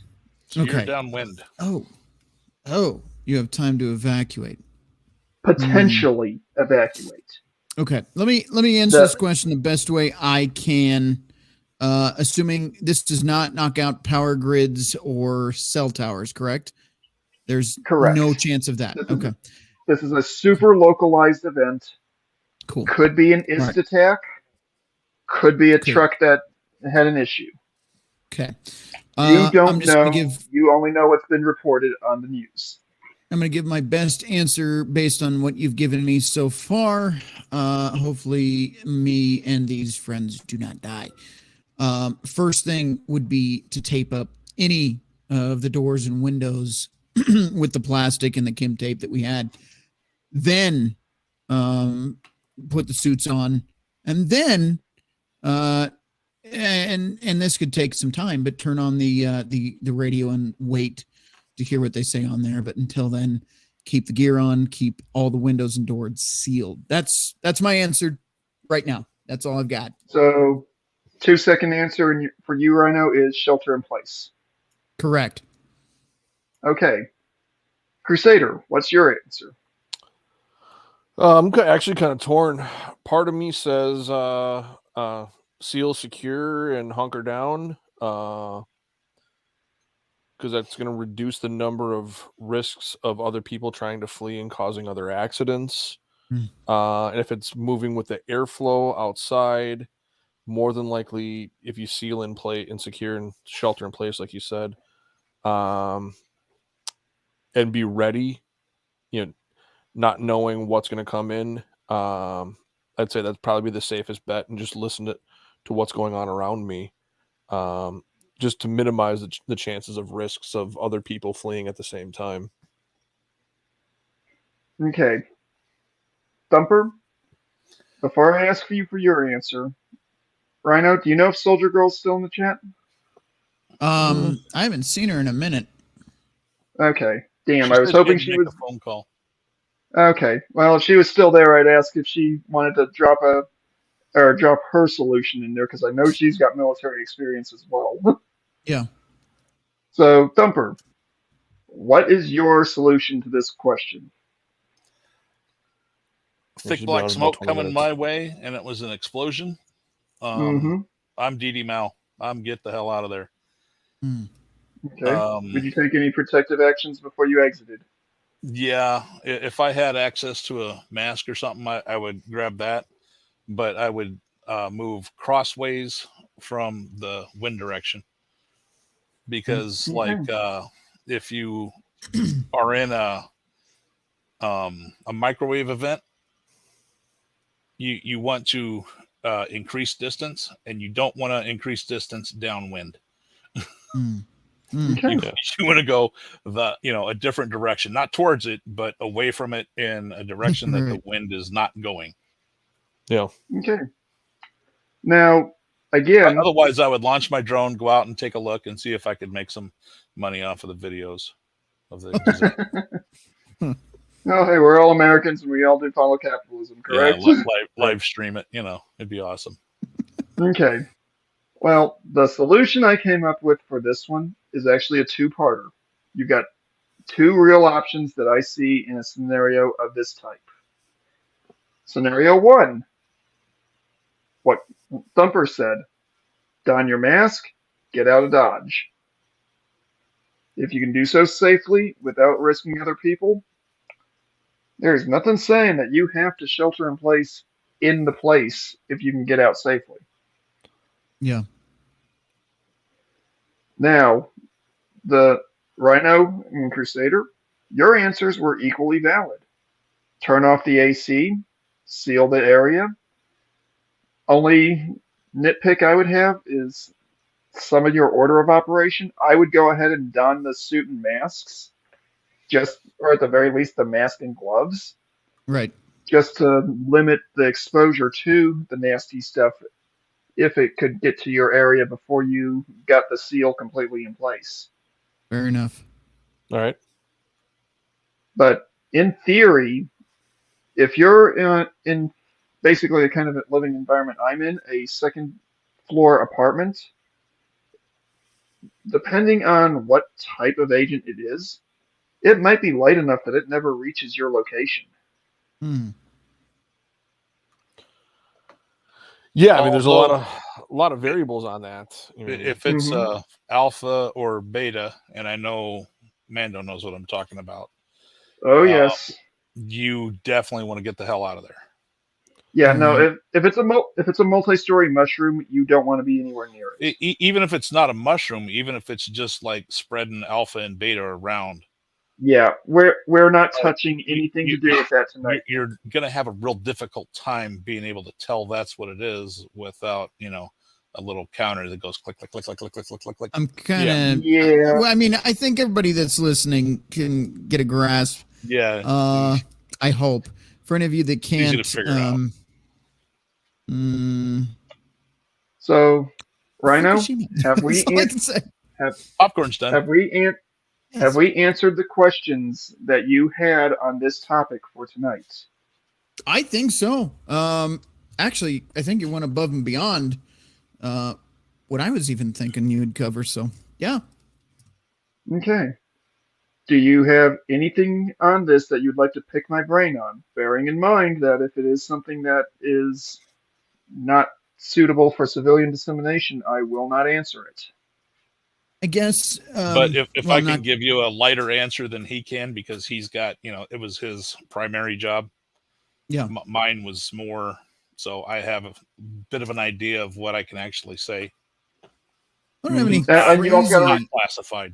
So and Thumper, you also got to remember I'm still in the reserves wearing the green suit. So yeah, I'm a cunt's hair away from getting my pension. I don't want to risk it. And I'm no longer UCMJ culpable. Exactly. There you go. Minor details. I actually don't have any crazy questions. More just a question that I would ask if I was watching the show. Would you recommend, if I wanted to pick some of this gear that's been recommended tonight, not just have it for multiple members of family, but to have redundancies. In other words, have one in the house, have one in the car, maybe have one. I don't know if you have a storage unit, have one there as well. Would you recommend having more than one? There's a saying in emergency preparedness: 2 is 1, 1 is none. There you go. Okay. And Crusader, I'm going to let you earlier, ask some questions too. too. Lets you decon easier. Say that again. Having a spare lets you decon easier. Yeah. Mm-hmm. Yeah, the old 2 is 1, 1 is none is always a great way to do anything with literally everything in life. That's has definitely been informative. Granted, everything that I was ever, informed of about along this stuff was probably 15, close to 20 years ago. And basically all we were told was suit up to the maximum level of what you have and get out of Dodge. Increase distance and shielding. Mm-hmm. Exactly. Yeah. And or make yourself invisible to the point where you're not putting yourself at risk. You're not putting your team at risk. If you can escape. But if it puts you at risk, hunker down, suit up to everything you got. And that's basically what I was trained for. I mean, you guys have far greater knowledge on this than I do. Now, like in the beginning when I was asking questions about like the M40, and storing some of this protective clothing and equipment, is it recommended to keep it in a climate controlled environment, not too hot, not too cold, keep it out of direct sunlight? Are these conditions that you would recommend for storing this kind of gear, aka not leaving it in a car trunk in 130-degree heat? That's not a good idea. Yeah, what I can tell you, and this is not classified or confidential as far as I know, is chemical protective masks, when they're not being used for training or actual events, they're just kept in a regular room effectively. Yeah. They're left in their carrying cases, and they're just basically in a storage room. Yeah, all of our real world gear that we deployed with, because you take real world stuff when you deploy. Yeah. They just kept it in a big warehouse that wasn't climate controlled. So if it was Korea, it was anywhere from 10 below to 108, 110. Charleston, it was like 30, maybe 20s, all the way up to 110, 115 sometimes in really heavy humidity. So they never really cared a whole lot about that. Okay. As far as like storing it, because when the company I worked for, we were instructed to keep it in a climate controlled environment, out of direct sunlight. If it was exposed to excessive heat above, I think it was like 120 or 130, we were supposed to go and turn it in and get a new one. Like they were very particular with how we were supposed to, keep our gear, and it was supposed to stay with us 100% of the time. So that's why I was asking, because everybody does things a little differently. And that's why I was wondering, you guys obviously have greater training in this than I did. Okay, well, to answer that particular subject, different types of protective equipment will have different requirements for what they can and cannot tolerate in storage and in usage. Yeah. The military stuff, because it's supposed to be used in an environment that could be generously described as adverse, is slightly more rugged in theory than some of the stuff that you'll be able to get a hold of as a civilian. Oh yeah. And I mean, obviously as a defense contractor in the early 2000s, I mean, you guys have a rough idea of the stuff we were allowed to play with. Oh yeah. We got a lot of the experimental stuff. Yeah. So I will also say that, and I'm going to pick on the most current pro mask compared to the generation that came before it. Mm-hmm. The M40 mask, those things can tolerate a lot of abuse. Yeah, The M50 Hmm. mask, they're delicate. well, no, they're not delicate. They can also take a lot of abuse, but for a long time, the Army was afraid to really play with them. Oh, really? Yeah, Hmm. I, I, I just came off active duty, around halfway through Trump's term, Okay. and my active duty units, we never saw the new version of the masks. In fact, Hmm. there was rumors that they had discontinued that program. Then I get to my reserve units, and lo and behold, we got the new style. Yeah, we got to play with the 50s. Just Hmm. just as I was getting, I mean, as I was getting out of that stuff, we were, given the 50s, and we were told to be delicate with them, be careful with them. We don't know, they may break. We were given That's hard because they were cases. new too. So Yeah. Uh, Well, and they're any always hang anal on, about 2 seconds, stuff. guys. Two seconds. For those of you in the chat that are interested or have questions for these guys, I have provided the link twice there on Twitch, Rumble, and YouTube. We are streaming on all three tonight, by the way, so that's pretty cool. But if you have questions, feel free to click the link. Come on in. I do have one guy backstage right now. You are more than welcome to come in and ask these guys questions, so feel free. Anyway, that's my spiel. I'll shut up and let these guys talk now. Right. Because when we were first given the 50s, we actually had hard cases for them. hmm And one guy dropped one, and they basically jumped all over him and made him pay a substantial amount of money to, quote unquote, pay to replace it. Oh, yeah, So that's every time the military comes out with a new piece of hardware, whether it be a rifle, a pro mask, or ironically enough, a new set of field kit for mess purposes, right. they treat these things with kid gloves, even if they're made out of straight or solid steel. Yeah. I there are some units that that the Army gives this stuff to, and they tell them straight up, "We want you to break this." Find its breaking point. All right. Yeah. And then there are other units that they get the stuff, and they're like, "Okay, you got to do this, you got to do that. Don't let this happen to it. Don't let that happen to it." Yeah. Yeah. I was just wondering, because when we got to play with the 50s, we were basically, they were making these things sound like they were China dolls. Like, these things were like the newest, latest, greatest sliced bread, but you look at it wrong and it's going to break. Well, So They and just that's didn't want you because messing it up. that's because they just didn't really know what it was capable of tolerating. okay. Yeah. Gentlemen, are you up for answering some questions?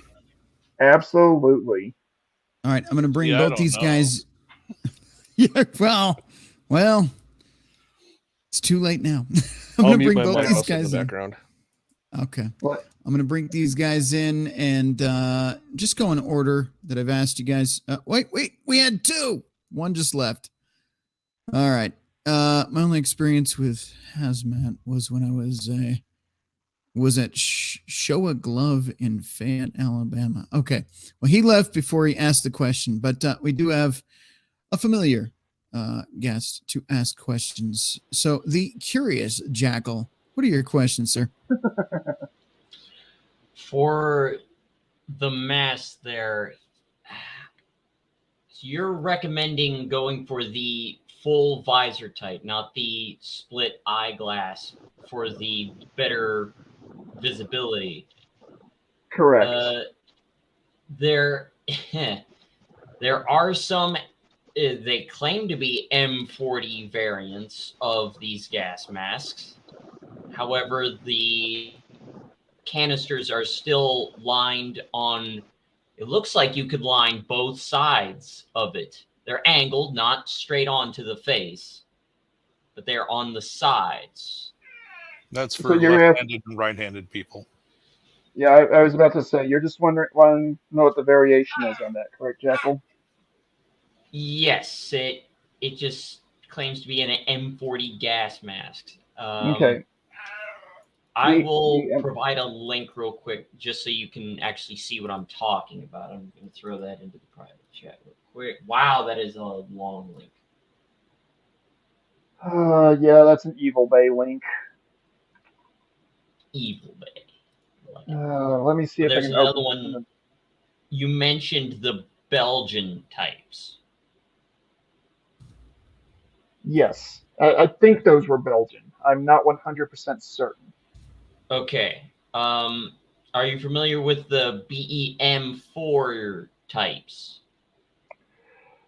Okay, just because I know a lot of the Army stuff fairly back of my hand does not mean I'm an expert on international stuff. And Jackal, the person who put this thing on eBay, Yeah. does not know what an M40 mask is. That's what I was thinking, because when you showed the picture of the M40 that you sent to Rhino, it looked completely different from this thing.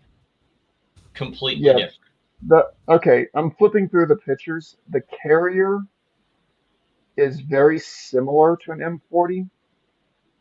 It might be the same as an M40 carrier. The canister is very similar.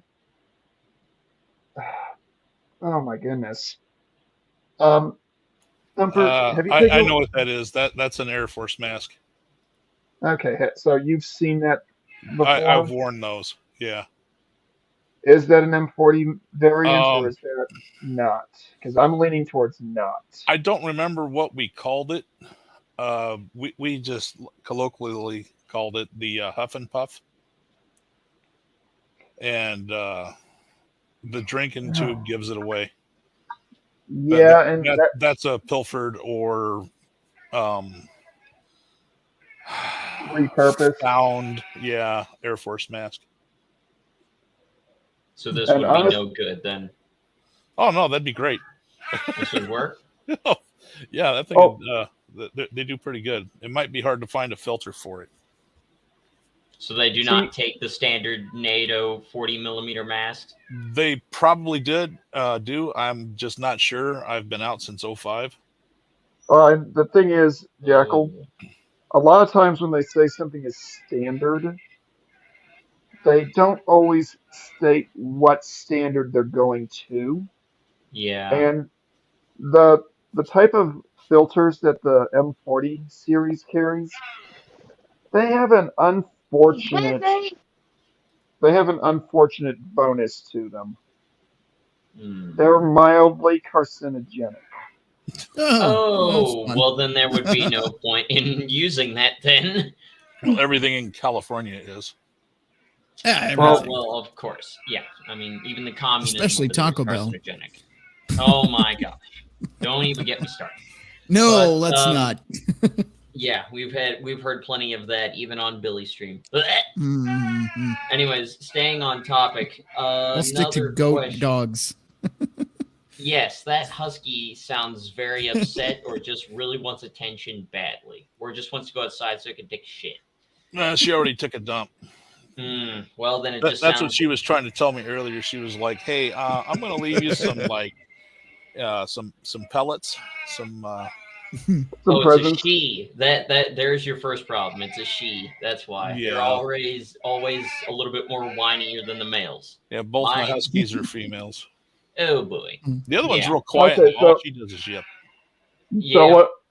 so what's your other question there, Jackal?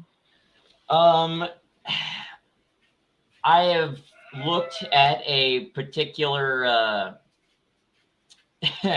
a particular scenario that I just thought of, and what would be your recommendation of like action of well, more like a order of action in response to a scenario where I have to deal with a spill of dimethylcadmium. Get the hell out of Dodge. I don't know what that is, but it doesn't sound good. Look up the Okay, well- MSDS on anything you're working with, and that'll tell you what you need to do if you're exposed or spill it or whatever. Yeah, but just from the chemical name and the initial part of it, dimethyl, Yeah. that means that two methane atoms that are joined together in some way, shape, or form. And Yeah. cadmium is heavily regulated by the European Union because of how carcinogenic it can be. So run. Yeah. Run, Forest, run. Well, Yeah, I was able to run a 4640 once, so I think it'll be a good time to put that back to the test. Do it in the Although that was suit, years though. ago. Yeah. The Okay, nastiest stuff I worked with was perchloroethylene. And Yeah, you put that in the chat. I looked that up. It's disgusting. It's a nasty thing. Yeah, we used What it do as they a call it? degreaser. PCE. Yeah, that was another thing. Yeah, anything chloro. Yeah, anything chloro is not going to be fun. no. The chromic acid and stuff was nothing compared to that stuff. Oh, geez.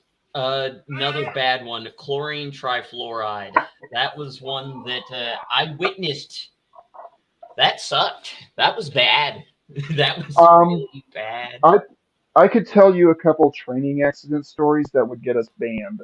So I'm just gonna say this. Anything chlorine related, chemical guys in the Army are told to cordon off the area and wait for tech escort to show up. And tech escort is the only element in the chemical corps that operates as a normal operating procedure in level A's.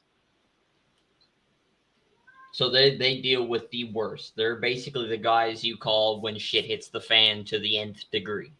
Tech escort are the guys that are called when shit hasn't just hit the fan, shit has obliterated the fan. Yeah, they got the doomsday suits. Not only did it hit the fan, but it hit the entire room and the exterior of the building as well. So it's basically just an avalanche of fecal matter. Yes. That's probably the most polite way to phrase it. All right, guys. I'm gonna let our next guest ask a question because he keeps popping in and out. Might be the connection issue. So I'm gonna let him ask a question really quick. LS420, what is your question this evening? Oh, I really didn't have a question. It's what I was talking about earlier. Whenever y'all were talking about chlorine gas and stuff. I mean, I used to have to work around that stuff. Well, yeah, the thing is I used to work.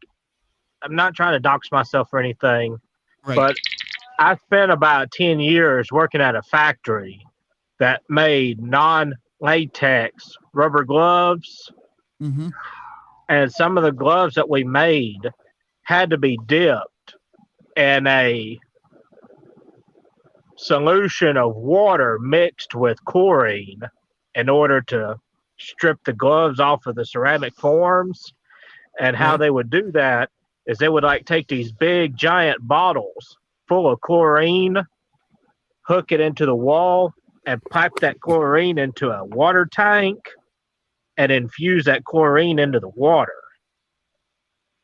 That sounds like about 5 flavors of nasty right there. Yeah. It was.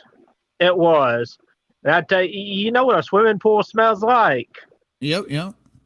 It's like that, but a lot stronger. Yeah. It's a very strong chlorine smell. And you were around that all day, every day.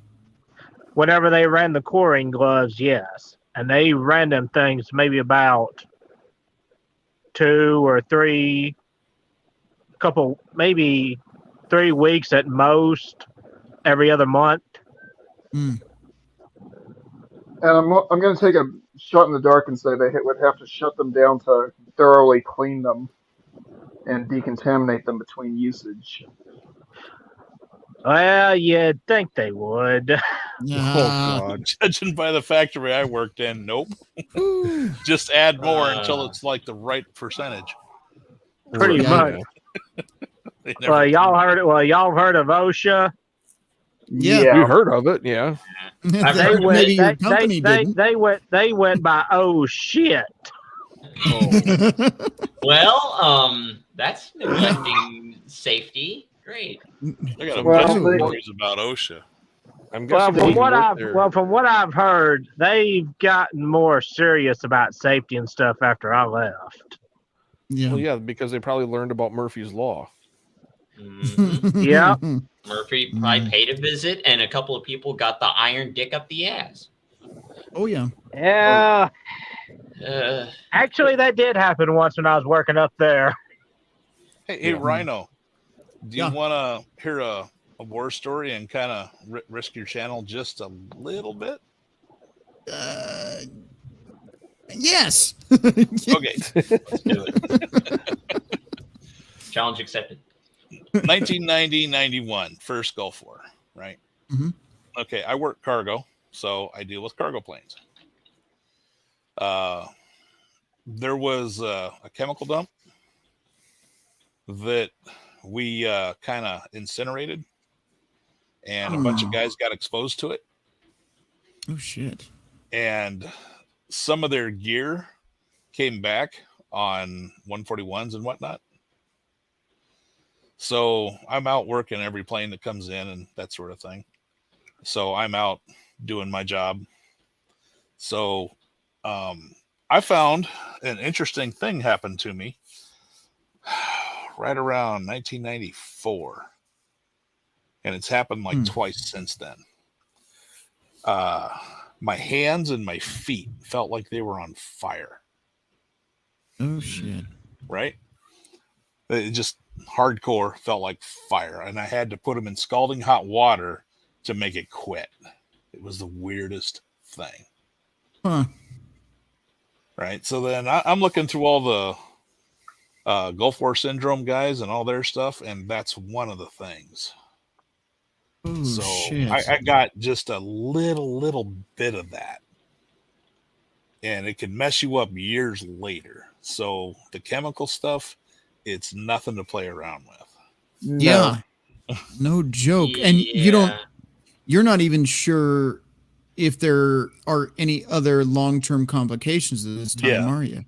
And Fuck. technically they say that I was never exposed, but you know, Yeah. when I'm getting, and that's only one of the things that I get. Right. And I was able to Yeah. re-enlist 7 years after I got out in 92. So I like how they use the word technically. There should Yeah. be air quotes around that at all times. air quotes on Allegedly, everything. they threw an allegedly on there. Yeah. Yeah. Shit, But man. I have lots of fun little stories like that. I can talk about them now because they're not classified or anything. Yeah. That's fucked up though. And they Of just course, they'll just throw you under the bus like that. that's pretty much it. Well, Yeah. technically You want to know what technically. the really funny thing is? Sure. Since I was out for 7 years, they changed the computer programs and everything in the Mhm. Air Force. So when I got to Korea, this little E3, she was trying to fit my service record into the computer. Right. So my initial enlistment was March of 1988. So that was right. Yeah. But then I didn't actually enlist according to the computer until 1996. Good grief. And I People was fuck with definitely Mr. Sweaty Fat Guy, not Sergeant Sweaty Fat Guy in 1996. So Oh, shit. all I have left from my first enlistment, which included an overseas tour and 3 trips to the sandbox, is an Air Force Achievement Medal and 1 performance report. That's it. So I don't have anything on my record, and I've pulled the record from Scott Air Force Base, I think it is, that keeps all of our Wow. records. Well, wherever it is that has all of our records. I've pulled it twice now, and the VA is like, yeah, there's nothing there, you know, when they try to look up the stuff. Because I'm like, yeah, I was here roughly there and there and there. And they're like, no, you weren't. And I'm like, yeah, I was. Okay. I have the files literally right here. Well, I Yeah. don't have all my orders and stuff from back then. I should have kept them all. Mm. But I got like my 214 and, you know, some of the other stuff. I got my award.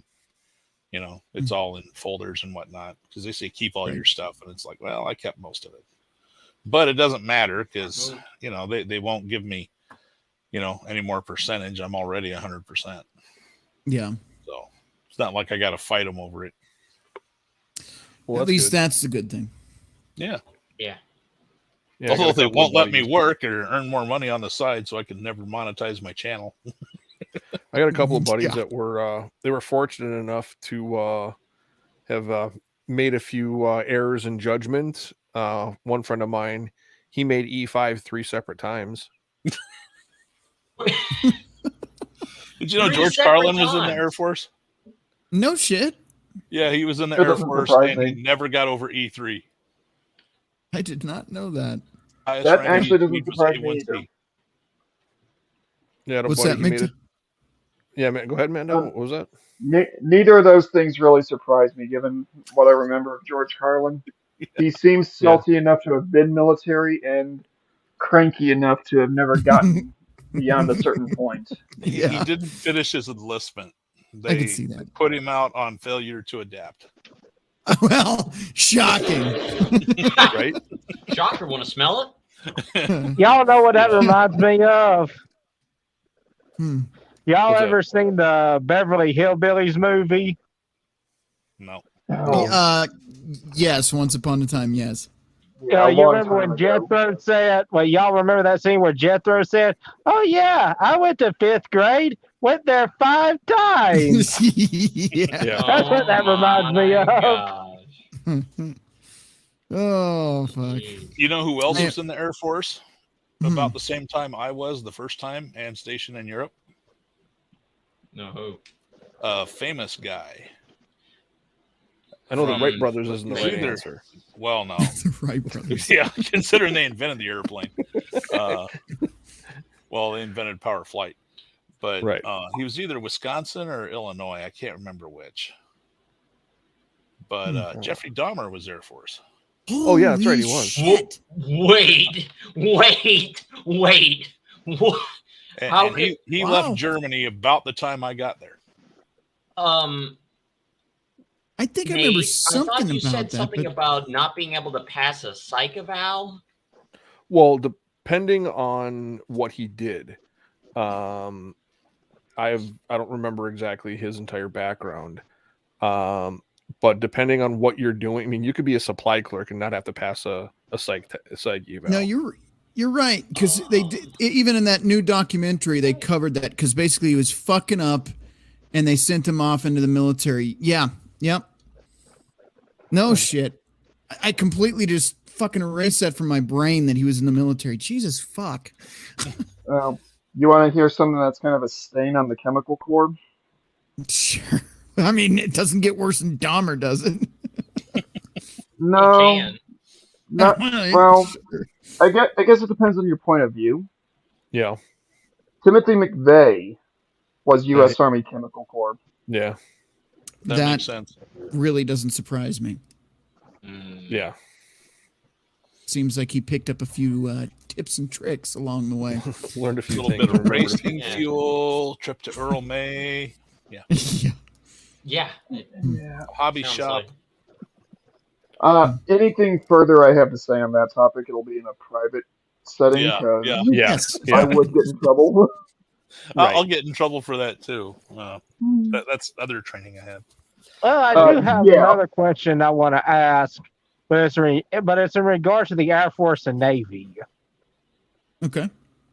The only two nuclear capable branches. What's the deal with furries and the Oh. Air Force and Navy? And here we go. We had some gay guys in my units, but you know, Were they furries or were they just guys that like to take it in the ass? You're talking to I tried to avoid them. Well, the reason I'm asking is because one of my friends, he is a furry and he was Navy. Navy gets all kinds of those kind of guys. My dad In told me the that there were Navy. a couple of gay guys in his unit when my dad was in, but this was in the 80s. Hmm. So I don't know. Has it gotten worse or Oh, it's Does it probably say- a lot worse now. Way Oh, fuck. worse, Oh. I would imagine. Oh, Yeah. no. Hey, Well, at least people weren't showing up wearing doggy masks.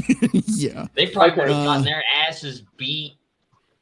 Oh, he's 134 and 133 for sure.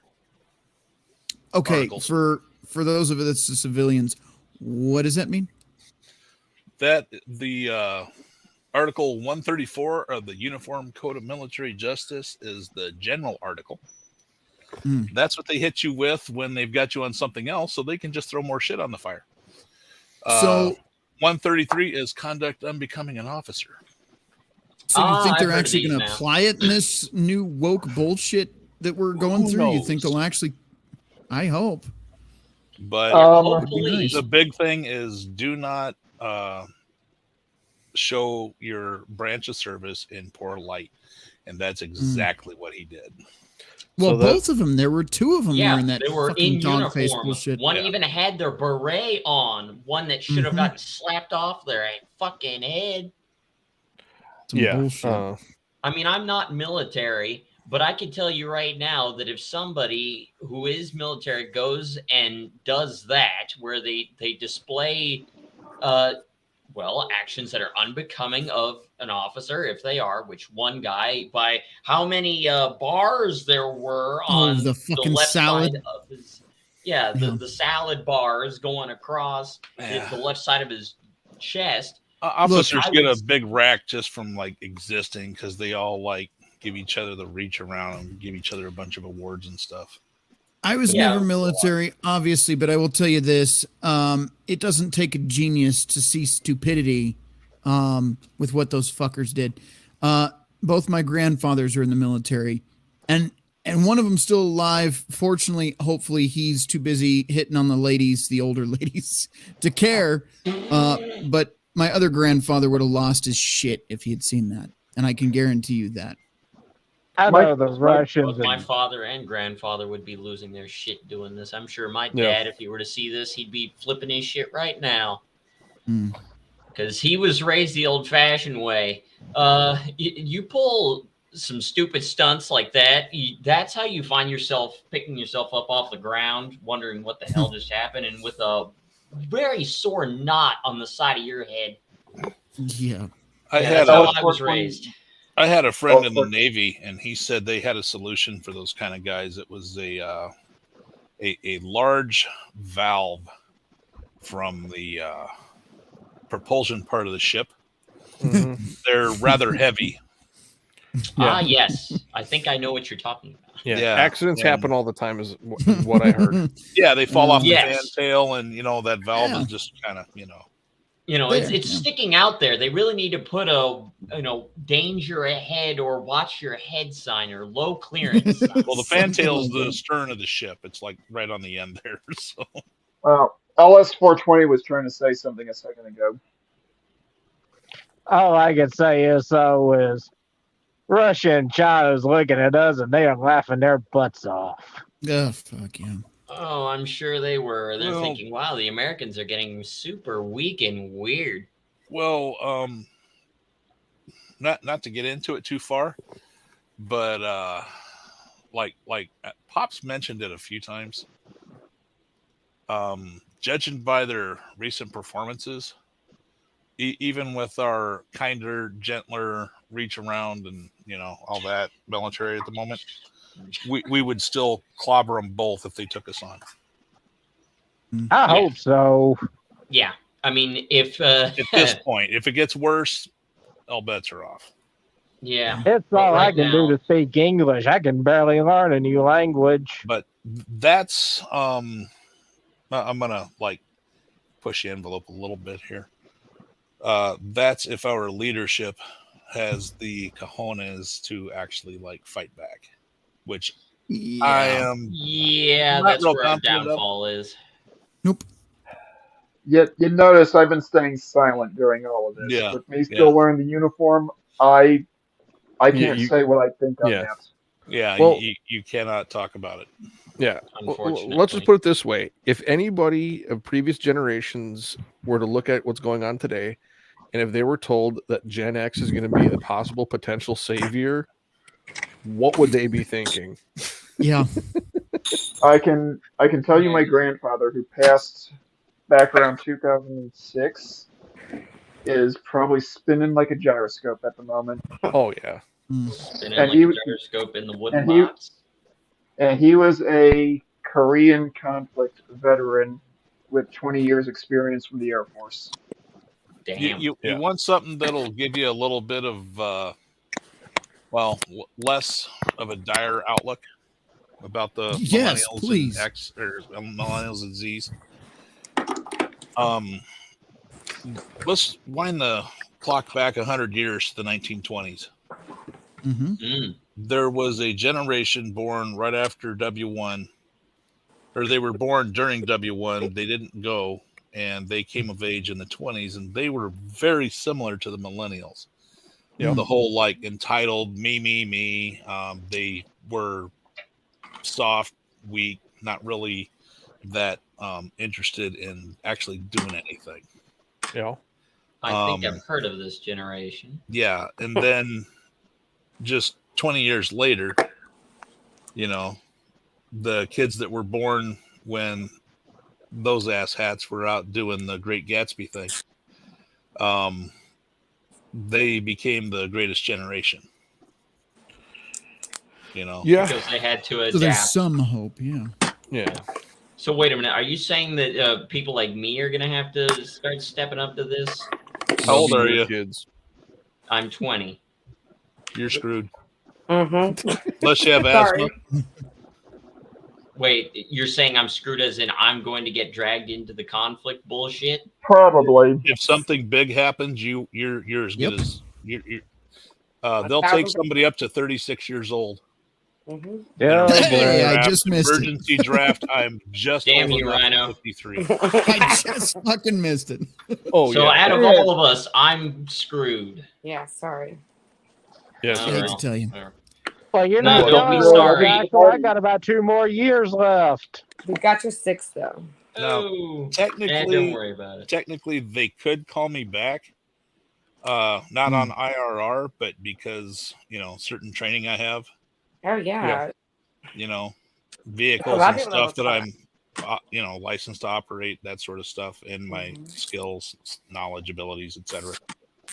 Well, Thumper, I can't remember what it is, but there is a selective services clause where it's some kind of a special draft where they can actually go. I believe it's up to 50. Is it 53 or 55? I think it's That they 55.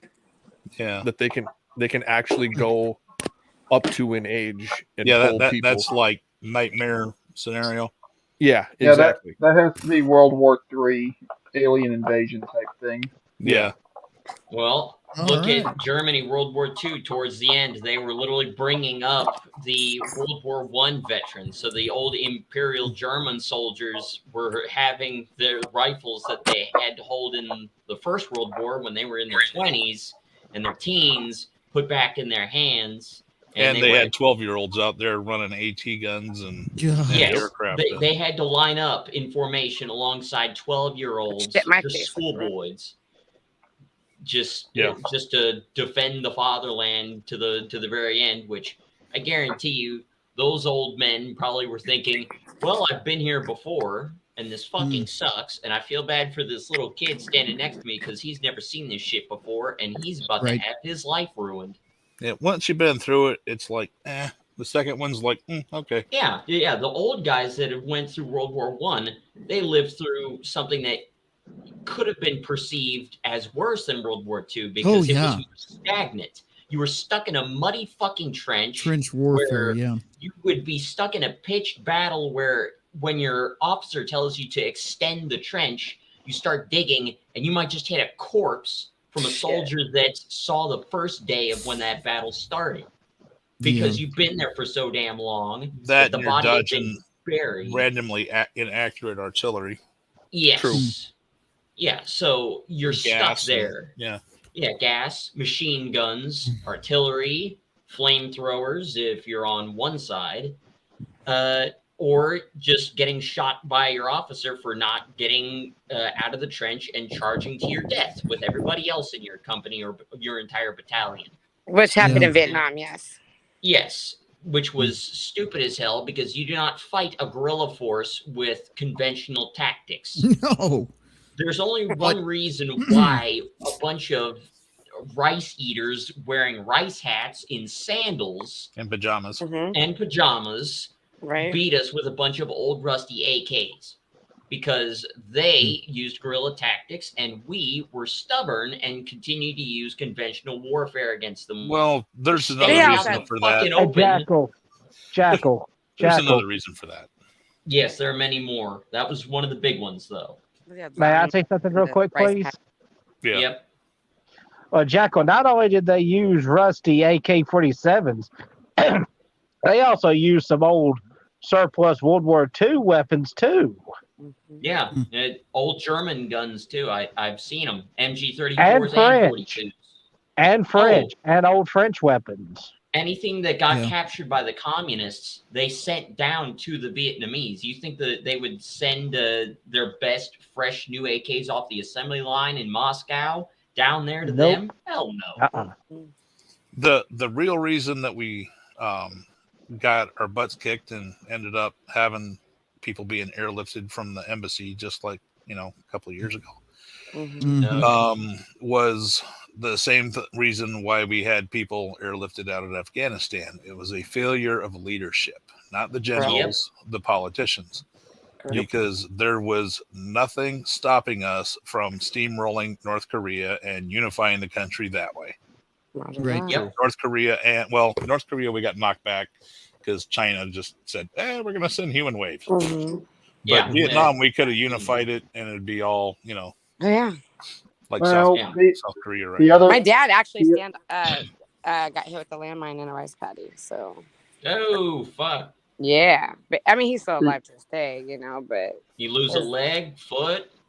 it threw him up in it took his foot, but it threw him up into a tree. Like there's rice paddies all over in Vietnam. I don't know. I haven't been to Vietnam, so I can just there was a tree because it's Holy more shit. like jungle warfare over there. Yeah. Than, Yeah, there's lots of trees in Vietnam. Yeah, and with yes. Iraq and Afghanistan, there's trees, but there's a lot of sand, and people are coming out from nowhere, and you're like, "Where the hell did you just come from?" Trees around the few rivers and in the towns where they planted them. Roger that. And so, Other than that, it's like beach. Yeah, my dad stepped on one, and because his butter bar was like, "No, you go first." My dad was like, "Are you kidding me?" Well, long story short, I'm gonna, allegedly that butter bar ain't around, but my dad stepped on one and got thrown up into a tree, and so his, it went through his back, went through his leg, but he's okay. He's still alive to this day. Doesn't talk about it much, but he'll talk it with me. I can understand that. Yeah. I mean, I knew that artillery that would do that. I mean, I've seen Cyber Imperials get thrown good 20, 30 feet in the air. Not in one piece, of course, but, this is He was 100 millimeter plus is artillery shells that are. He was lucky. He heard the snap, and then he was telling everyone, "Get away, get away, get away, get away, get away, get away!" And then he tried to jump this in for the it. Water? Yeah, in the rice paddies. Oh, that's why the water, the shockwave probably saved him because that shockwave had to go through the water, which didn't affect it much, but it was probably enough to at least not shred what he stepped on it with, whichever leg. Still caught a bunch of shrapnel. Definitely. That's a given. And then, and then he keeps on wanting to fight. And I'm like, how'd you do that shit? Well, there are stories from the conflict in Iraq and Afghanistan of soldiers who were injured and fighting back against their medics that were trying to send them to the rear for treatment because they did not want to leave their Joes behind. That's right. I'm trying to think of this one soldier. I can't remember his name, but damn it, I can't think of his name. But there's a video on the channel Simple History they did on him, and he essentially, I don't even think he was a medic, but he single-handedly retrieved an entire. I think was it just a. That was Hacksaw Ridge. No. This is Vietnam. Oh, Hacksaw Ridge. Um, You know, my grandfather was there, and he Yeah, was a Hacksaw Seventh-day Ridge Adventist, too. that's Desmond Doss you're thinking of. I'm thinking of somebody Yeah. else. But Roy Benavidez from Vietnam. Yes, there you go. Yep, Roy Roy, Benavidez. yep. Yes. Army I gives knew out it the was, Benavidez Award every year. Roger Yep. that. Yep. Dude I'm Air literally Force, and I know saved that. them. What Yeah. the heck? Thanks for your service, though, there, guy. That's Yeah. awesome. But he did do Appreciate it. exactly that. In fact, he was so injured that they were about to zip him up in a body bag until he spit at the doctor that was zipping him up to let him know, hey, motherfucker, my jaw's broken because I caught a rifle butt to the face, but I'm still alive. Yep. So, You know, and you'd be that was amazed the how only many way. times that's happened, though, in war. I don't know, all you guys, the ones that have been in war, right? Have you guys seen that as well? Okay, I can actually top you on that in one of the most Oh, wait, come disturbing ways. again. I'm sorry, I just did a zip tie. She What's wants to that? get topped. I can top you all on And here we go. Cock me! on this. Zip ties and topping. I'm sorry. Where the fuck is this I stream know, going I was now? trying to stay PG. I got off just to stay Okay. Oh, no. It gets And worse. banned. All right, moving on. started- Crusader. Yeah. Or excuse me, MGTOW. God Mando. damn it. Now, Yeah, Mando, go now I'm ahead. looking at both of you guys. I'm like, I started my career in the military as a medic. Thank you. Oh, fun. Originally, I was a field medic, and then I switched over to being an OR tech. We had a surgery. We had a soldier come in from downrange. I don't remember exactly where. Hey, Jimmy. I don't remember exactly where this guy came from. And he had initially come in a field casket. Oh, Well, wait. he gets to the mortuary affairs facility on Ramstein, and He they made it all the hear way to Ramstein? this gets worse. They Oh, no. they hear thunking coming from the inside of the field casket. Oh, just a mouse. Cold. Oh, shit. Well, they open it up thinking that there was some kind of animal that got yeah. in there as well. We're Well, animals. this soldier Keep the changes. Filthy animal. this soldier had a perforated bowel. So when they cracked this thing open, it was one of Jackal's FFNs times 1,000. Oh, fuck. Yowza. This guy was screaming. He was just completely incoherent. They finally they got him subdued. They got him patched up enough to get him moved over to Launchroll for medical treatment. The smell was so bad Oh, yeah. I bet. that we had Oh, to I believe it. that we had to shut down 4 of the ORs in that hospital for about 3 days while they did a deep clean on it. Yeah. Well, you got a perforated bowel. Yeah, that happens. He And- said he wasn't in the hardcore aluminum transfer case because those are airtight. No, they are. No, He he would have was. suffocated. I was just told this guy was in some kind of a field casket. I wasn't given the full details. Fuck that. But Because we Oh. dealt with HRs all the time. Did he end up living? as far as I know, yes. Wow. When, That's amazing. when they left, when an individual would leave Launchroll, we would never get any kind of feedback as to what their status was afterwards. Right, roger that. Damn. I would not want to be the guy whose story was perforated bowel locked in a box. That would not be the Right? story I Away want to from tell. anymore. No, that Where was, the no. fuck am I? No. But that would be the But- 2 words, not gourd. Right. Yeah, What- yeah. Yeah. would you agree that pretty much tops you there, Soldier Girl? Oh, Mando, I've had to do EMS pickups with perforated bowels and stuff like that. That's I know that smell. I know that smell all too well. Right?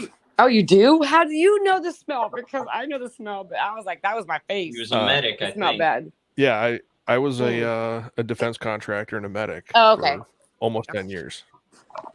Does like, it smell "Damn." something close to popping like a gut bubble out of cow guts? Oh my Worse. god! You got times it by It's like. worse than that. You got to Yes. add some. So you're telling me Okay. that human guts It's smell gross. worse than cow guts? It's hard to explain it, actually, unless Hey, it's Jackal. or a MGTOW. Please, Yes.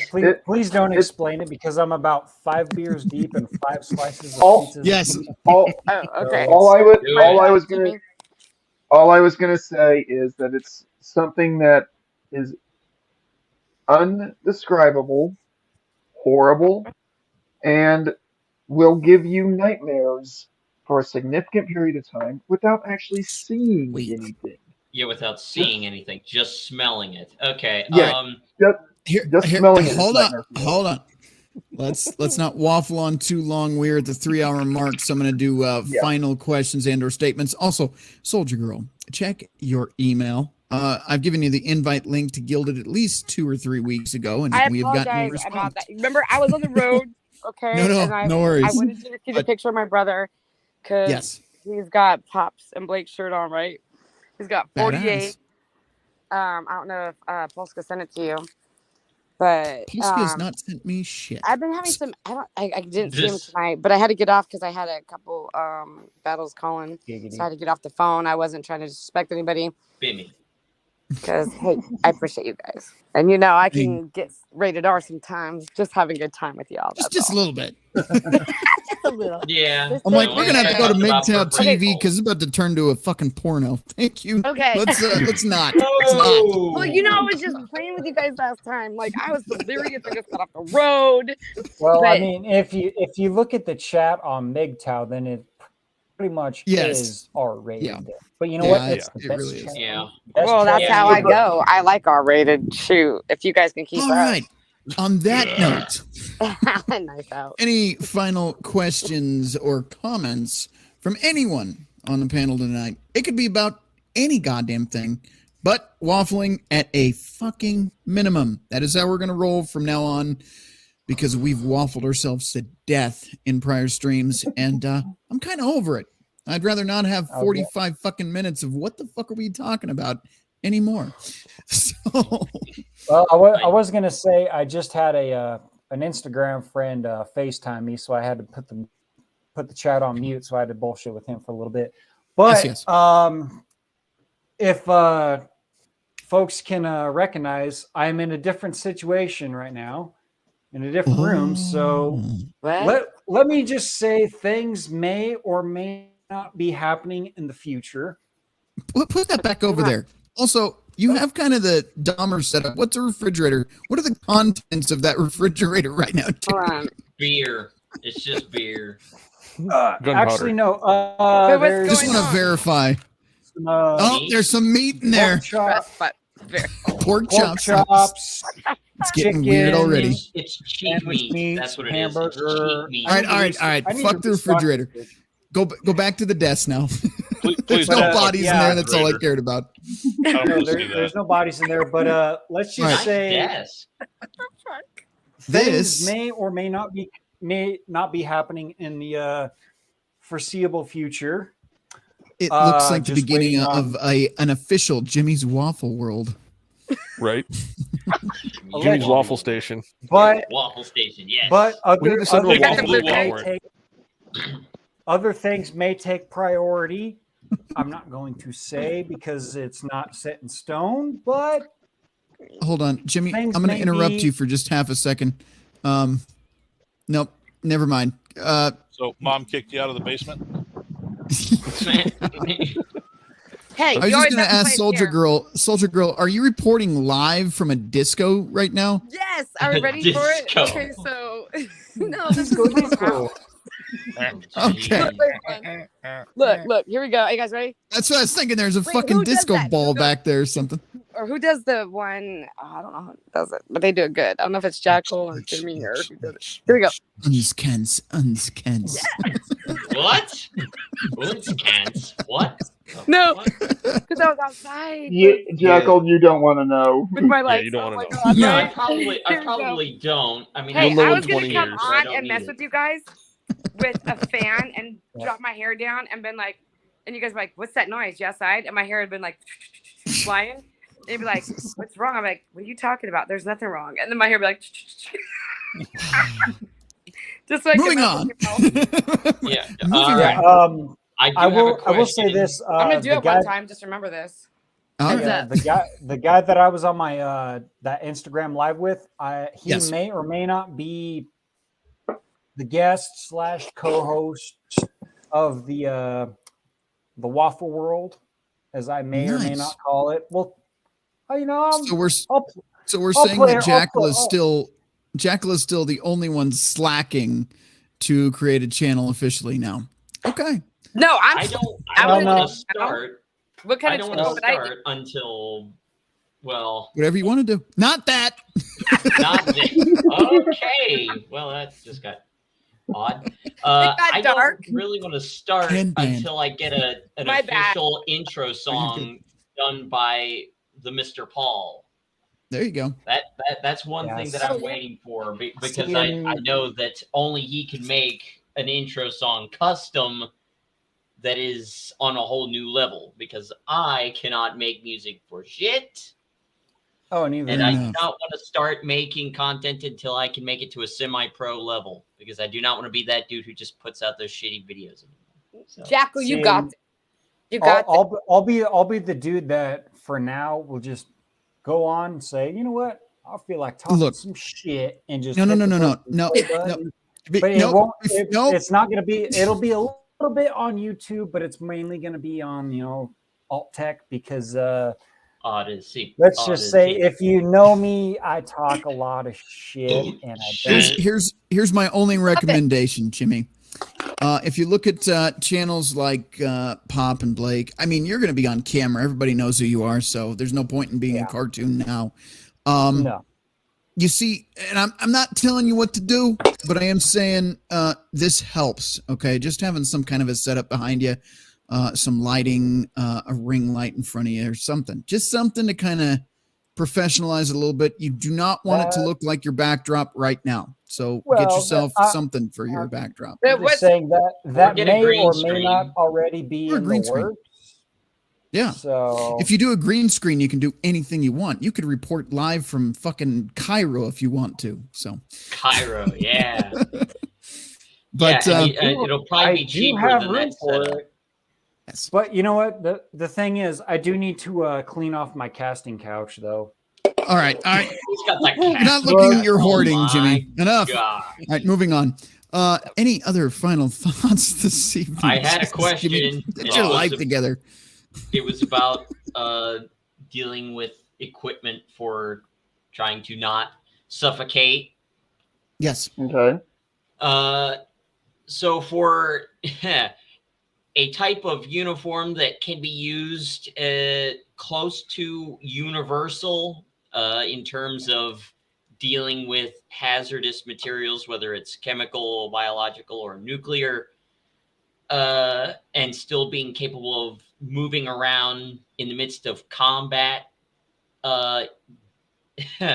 Is that even possible? Yeah, you need full mop gear. You need to do Yeah. And that's going to be expensive for a civilian, isn't it?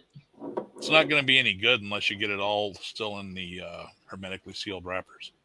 The problem, Jackal, is when you crack open those suits and atmosphere gets into them, the charcoal goes through a chemical activation process and eventually it dies.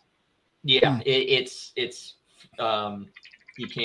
decontamination ability goes away because you've got the activated charcoal. But yeah, it was. I just wanted to ask because I did once allegedly use a form of MECU, which is MECU, which is supposed to be multi-environment combat uniform, while doing a simulated jump from 80,000 feet, which fucking sucked because of the pre-breathing, allegedly. custom. But I just wanted to see if it could actually be done for practical application.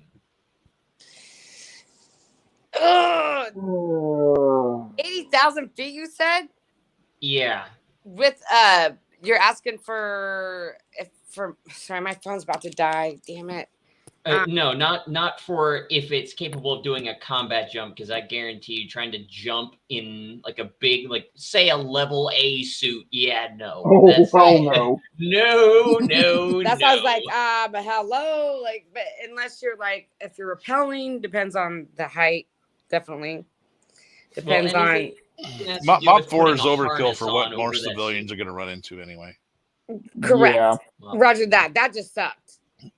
Yeah, Jackal, you'd be fine with just a Tyvek oversuit to protect against fluid getting onto your regular clothing. Mm-hmm. Good show, man. By the way. Okay, just making sure, because I guarantee you that MECU suit that would not only put me in crippling debt, it would probably take a while just to train to use that thing and sustain it. Because it was a full sealed helmet. It wasn't a mask. It was a full blast shield helmet that sealed. Like the U2 and the SR-71 guys used. No. Basically a pressure suit. Yes, it did. It was a full pressure suit. However, the helmet design was a little unorthodox, because the Mark I that they showed, that thing, it resembled more of like a riot helmet, except for there was a little extension on the shield that came down, and there was a little apparatus that you had to utilize actually harder to see in order to seal it. Right. And you had to hold your breath while you sealed it, because it was going to temporarily create a vacuum inside the helmet for a few milliseconds. That sounds absolutely awful. Yes. Yeah, it did, and it was surprisingly light and very flexible, because it did not have any of the stuff around the groin area that could potentially give you a testicular torsion. And you need some run down with some Dove. I mean, not Dove, but Dawn. My bad. Dawn. No. I don't have any doves up here, just lots of Canadian geese. Canadian geese. Okay. I just have a lot of sparrows. I love it. Oh my god. Okay. I'd like to ask a question, because I know Jackal's wanting to wrap this up. Yes. Yes. Yes. Did myself and Thumper manage to give you guys a good enough grasp where you may not necessarily, you're not an expert on being able to respond to this stuff, but you're more confident in that you can evacuate the area if you are in a situation where this kind of thing happens? I definitely feel like I'm less likely to die a painful, horrible death. Yes. And I mean that sincerely. Yes, sir. Okay. And last thing I'm going to bring up on this particular topic, unless somebody hits me with a question that I'm not expecting. Are you more respectful of the type of agents that might be around you and less fearful of the type of agents that might be around heck yeah. Yeah. I have allegedly been experimenting with just random cleaning chemicals, colognes, and other shit since I was about 12 years old. Well. So Jackal, that explains a lot. If you want to talk about the effects after the stream ends, well, me and Mando could probably scare the living hell out of you. There you go. Oh yeah. So after the stream, I want to hear it. Yeah, I want to hear it. Wait, right. So MGTOW, and I can't stronger. remember because I had to get off nonstop, and I'm so sorry. That's what she said. So the other one. She did say. She actually said that. I'm surprised that Vinny didn't say anything. No, but I remember there's a couple people on here that's military, right? So, and they said something about being in Iraq and different areas, and they had to be in Mach 4. Didn't it suck in 145-degree weather? And we're just like, this ain't gonna keep us safe. Well, because my canister, I was like, really? I'm alive. Fuck, it burns. But I'm alive. That Okay, is so correct, Polska. what's your question there? My question was, God damn it, where are we gonna have some fun? I'm sorry, I'm just fucking with you. I've had a great night. I Next haven't stream. heard everything, but no, I'm just saying. Next stream. No, I'm sorry. We still have to do that gaming stream, Rhino. We need to get Billy together, and we got to do that gaming stream. No, honestly, was We- that we MGTOW that shall just said see. something? Because I wanted to say you had something. You had a good point when you were talking about the different levels. You know, from 1 to 2 to 3 to 4, right? The level A's and the mop gear. Correct. And then before I had to get off to talk to a couple other battle buddies, you were showing the new stuff with the military, right? That I wasn't even around. So you taught me a lot. I was like, shit, I wish I had, but I didn't. Well, all the stuff that was shown on the screen today, with the exception of 2 items, Mm-hmm. well, were Well, from what I civilian. saw, at least They one were I've never seen before. well, they were civilian equivalent or civilian availability for military grade or similar to military grade items. If you get on the Gilded chat, PM me one of these days, and I will be more than happy to provide you with the information that I found. All the items that not Jackal, but Rhino has put up on the screen is Yeah. stuff that I hunted down for purposes of this type of stream. Mm-hmm. And if you were to purchase one of each of the items on there, you would come out we had right around 500. Okay. And that number was I'm not, tracking. I think that's good. I can and that afford and that that. But I and mean, that even though 500, you can still bring it down if you still get. well, and that I mean, I number don't was know not, all the suits that you showed. I didn't know everything that you showed, so because I wasn't on. no, there was only one of each genre of item or from suits to masks to Mm-hmm. gloves to boots. But the number was chosen because, at least for me, 500 is my average weekly paycheck. There you go. So Yeah. this way, and this is what if I got the urge to do an emergency prep session, Mm-hmm. that is what with the exception of what he's showing right there, or what he just showed with that eBay M40, which I'm Mm-hmm. sure you remember that. Yep. Allegedly, I don't have that still. Okay. Okay, I'm not gonna ask. She doesn't have to worry about shaving either. Exactly. Well, not her No, face. there's that. Maybe I do. I don't know. Oh. I don't know. No, I'm playing. Well, No, I don't have to worry. but no, I just like fuck with the y'all. the But I do 500 have a lot number. of hair, and that does mess up with the mask. Yes, it does. And It really actually, does. for women, they have another problem when it comes to donning the pro mask. Thumper, I'm sure you remember what that problem was. I mean, I know. Well, having your hair up in a bun, they had to let it down to actually be able to strap their mask on good. Mhm. Other than that, But it the didn't old matter ones if that you we have used. World War II masks.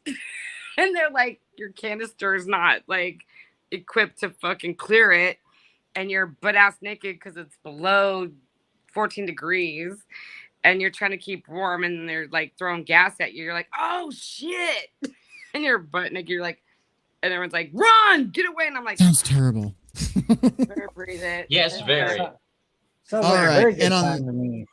You're On like, that no, note- it's PG. I'm sorry. On that And note, on that note, Hey, I paid my dues for PG-13. Okay, Red Rhino. hey, I'm just saying, I'm trying to behave on YouTube for a while because Oh, I know. 2 strikes and I'm trying to avoid 3. So, anyway, I don't understand how you even got a strike. I missed something. I exist and I tell the truth. Yes, What more do you need to Susan. know?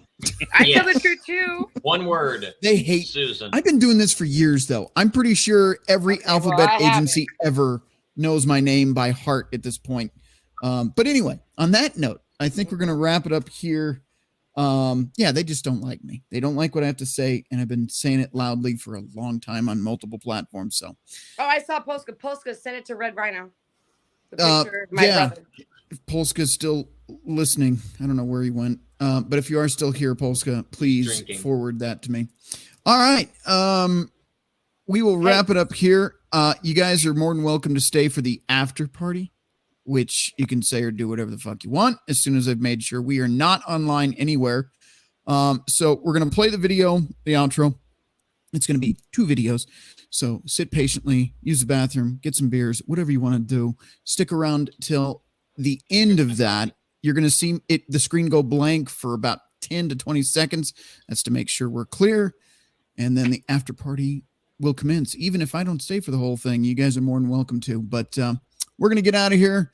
I hope this was informative for you watching now or in the future. And again, if you want to support this channel and everything we do here, especially if Susan ever decides to say, get the fuck out of here, which I swear is going to happen next week. But anyway, head on over to paypal.com/paypal.me or something like that. RedPillRhino /RedPillRhino or Cash App $RedPillRhino. Or as Jimmy is pointing out below, head over to the merch store in the description in this video and buy yourself some bikinis, some yoga pants, some thongs, some fucking bookbinders. I don't know. Whatever. We have so much shit on there with the logo. Get whatever the fuck you want. Hoodies and hats, t-shirts and collectibles. Gifts for your family that watch the show. Anyway, Lingerie. yes, lingerie. We have it all there. I want a trapper anyway, keeper. I think I have one. I swear to fuck, I think I have You one. said, hey, RedPillRhino, you said Okay, if I keep buy going, a keep bikini or if anyone buys a bikini, one of the gents. I voted for Jimmy already. Well, I know, I saw it. You said we were voting Jimmy. Jimmy, put his head. Baby! For I all don't this have- I don't waffling, he have gets to one. wear the You goddamn got it. bikini. Too, okay? Yeah, Bikini Jimmy. They just call it He is Jimmy. our No. merch. He is our merch guy. So I'm just saying it would only be That's the only right. that makes sense, right, guys? Marketing, yeah. He is our marketing Jimmy department. has to do So that Price is Right thing with his hand there, you know. No. Oh shit. the price Have is y'all wrong. ever? I will The price pimp is the beer wrong. koozies because the Did beer you- koozies. Jimmy I said use he's gonna do it. bikini- No, I'm sorry. All right. On that note, we are getting the fuck out of here. Again, Yo, guys, if get you want to outta stay in the here. back, I'll bring you back on after I've confirmed the show is over. For the rest of you, I hope you've had a great night. I hope you've learned something. I know MGTOW doesn't have a channel, and actually, you know who does have a channel on here tonight officially is Thumper. So, Thumper, can you post the link to your channel in the live chat for us? I suppose I can. Go check his channel out. It's all car stuff. It won't be exactly what we talked about here Car tonight, stuff. but it's still cool, My bad. cool shit nonetheless. So Send Go that to my check that dad. out. I know he likes cars. there you go.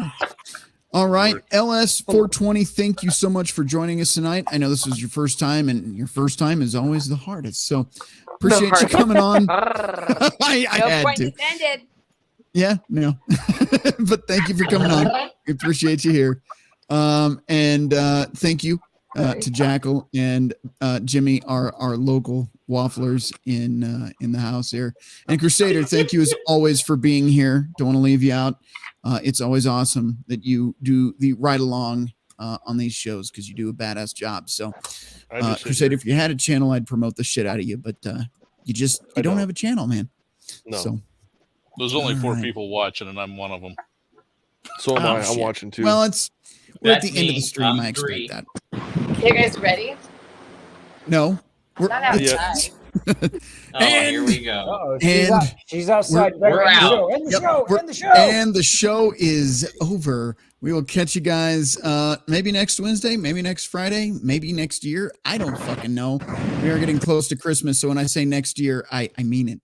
We might not be doing a show during Christmas at all, just because, 'tis the fucking season for family and shit. So if you don't see me until 2023, that is why. Anyway, guys, it's been great, and hope to catch you soon. By the way, if you are subscribed here, go check to make sure you're subscribed here. And if you haven't yet subscribed, please do so. Hit the bell notification so you can actually see when I go live again. And if you like this episode, hit the like. All right. And that is it for me. Catch you guys next.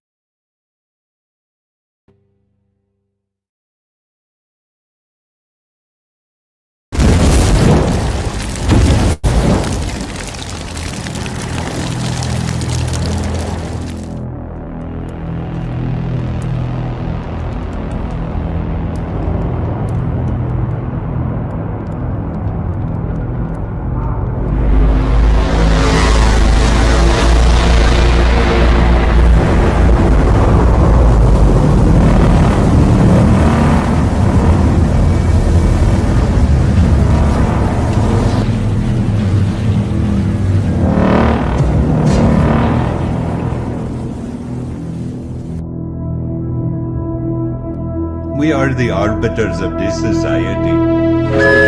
Repeat after me. Public Works Citizen, we must maintain a neutral carbon footprint. Repeat after me. We must eat the bugs.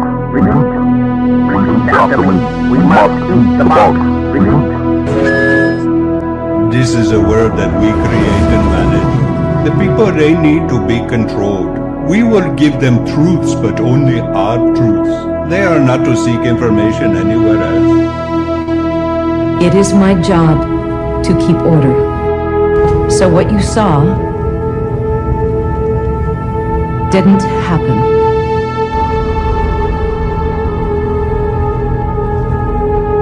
Erase everything.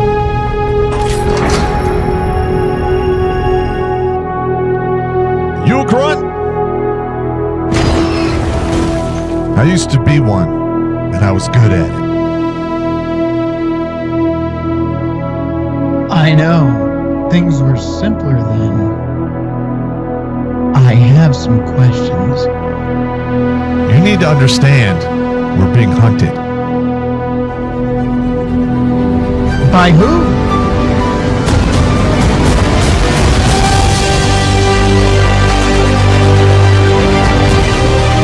Bring him to me.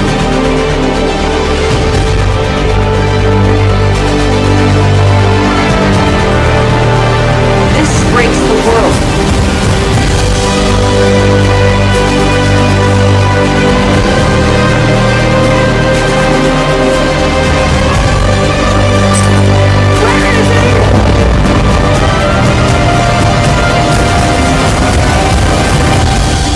Your story isn't over yet.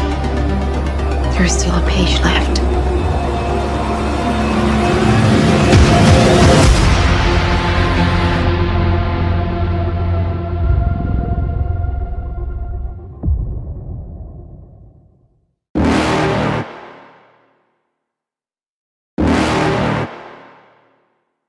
You're never gonna make it, you're not good enough. There's a million other people with the same stuff. You really think you're different? Man, you must be kidding. Think you're gonna hit it, but you just don't get it. It's impossible, it's not probable, you're irresponsible. Too many obstacles, you gotta stop it, yo. You gotta take it slow, you can't be a pro. Don't waste your time no more. Who the fuck are you to tell me what to do? I don't give a damn if you say you disapprove. I'm gonna make my move, I'm gonna make it soon. And I'll do it cause it's what I wanna fucking do. Cause all these opinions and all these positions, they come in millions, they blocking your vision. But no, you can't listen, that shit is all fiction. Cause you hold the power as long as you're dreaming. There's no way that you make it. And maybe you can fake it, but you're never gonna make it. Are you just gonna take that? Make them take it all back. Don't tell me you believe that. Are you just gonna take that? Or will you fucking fight back?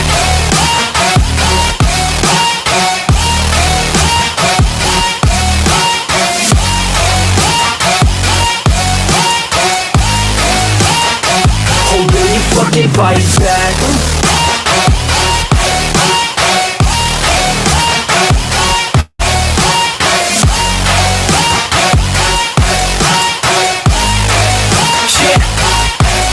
You ain't gonna make it, you ain't never ever gonna break it. You can never beat them and they're better than you face it. Thinking that they give a damn, you're not thinking straight, kid. No, they don't give a damn, you got what I'm saying? I'm not fucking playing, I'll give it to you straight, man. There's too many others and you're not that great, man. Stop what you're saying, stop what you're making. Everybody here knows that you just faking. Nah, I don't wanna hear it anymore, I don't wanna hear it anymore. All these fucking thoughts, they are not what I need anymore. I'm about to shut the motherfucking door on all you poor ass haters with your heads in the clouds, talking out loud so proud. You better shut your goddamn mouth before I do more speak out. It's about to head south. You're never gonna make it. There's no way that you make it. And maybe you can fake it, but you're never gonna make it. Are you just gonna take that? Make them take it all back. Don't tell me you believe that. Are you just gonna take that? Or will you fucking fight back?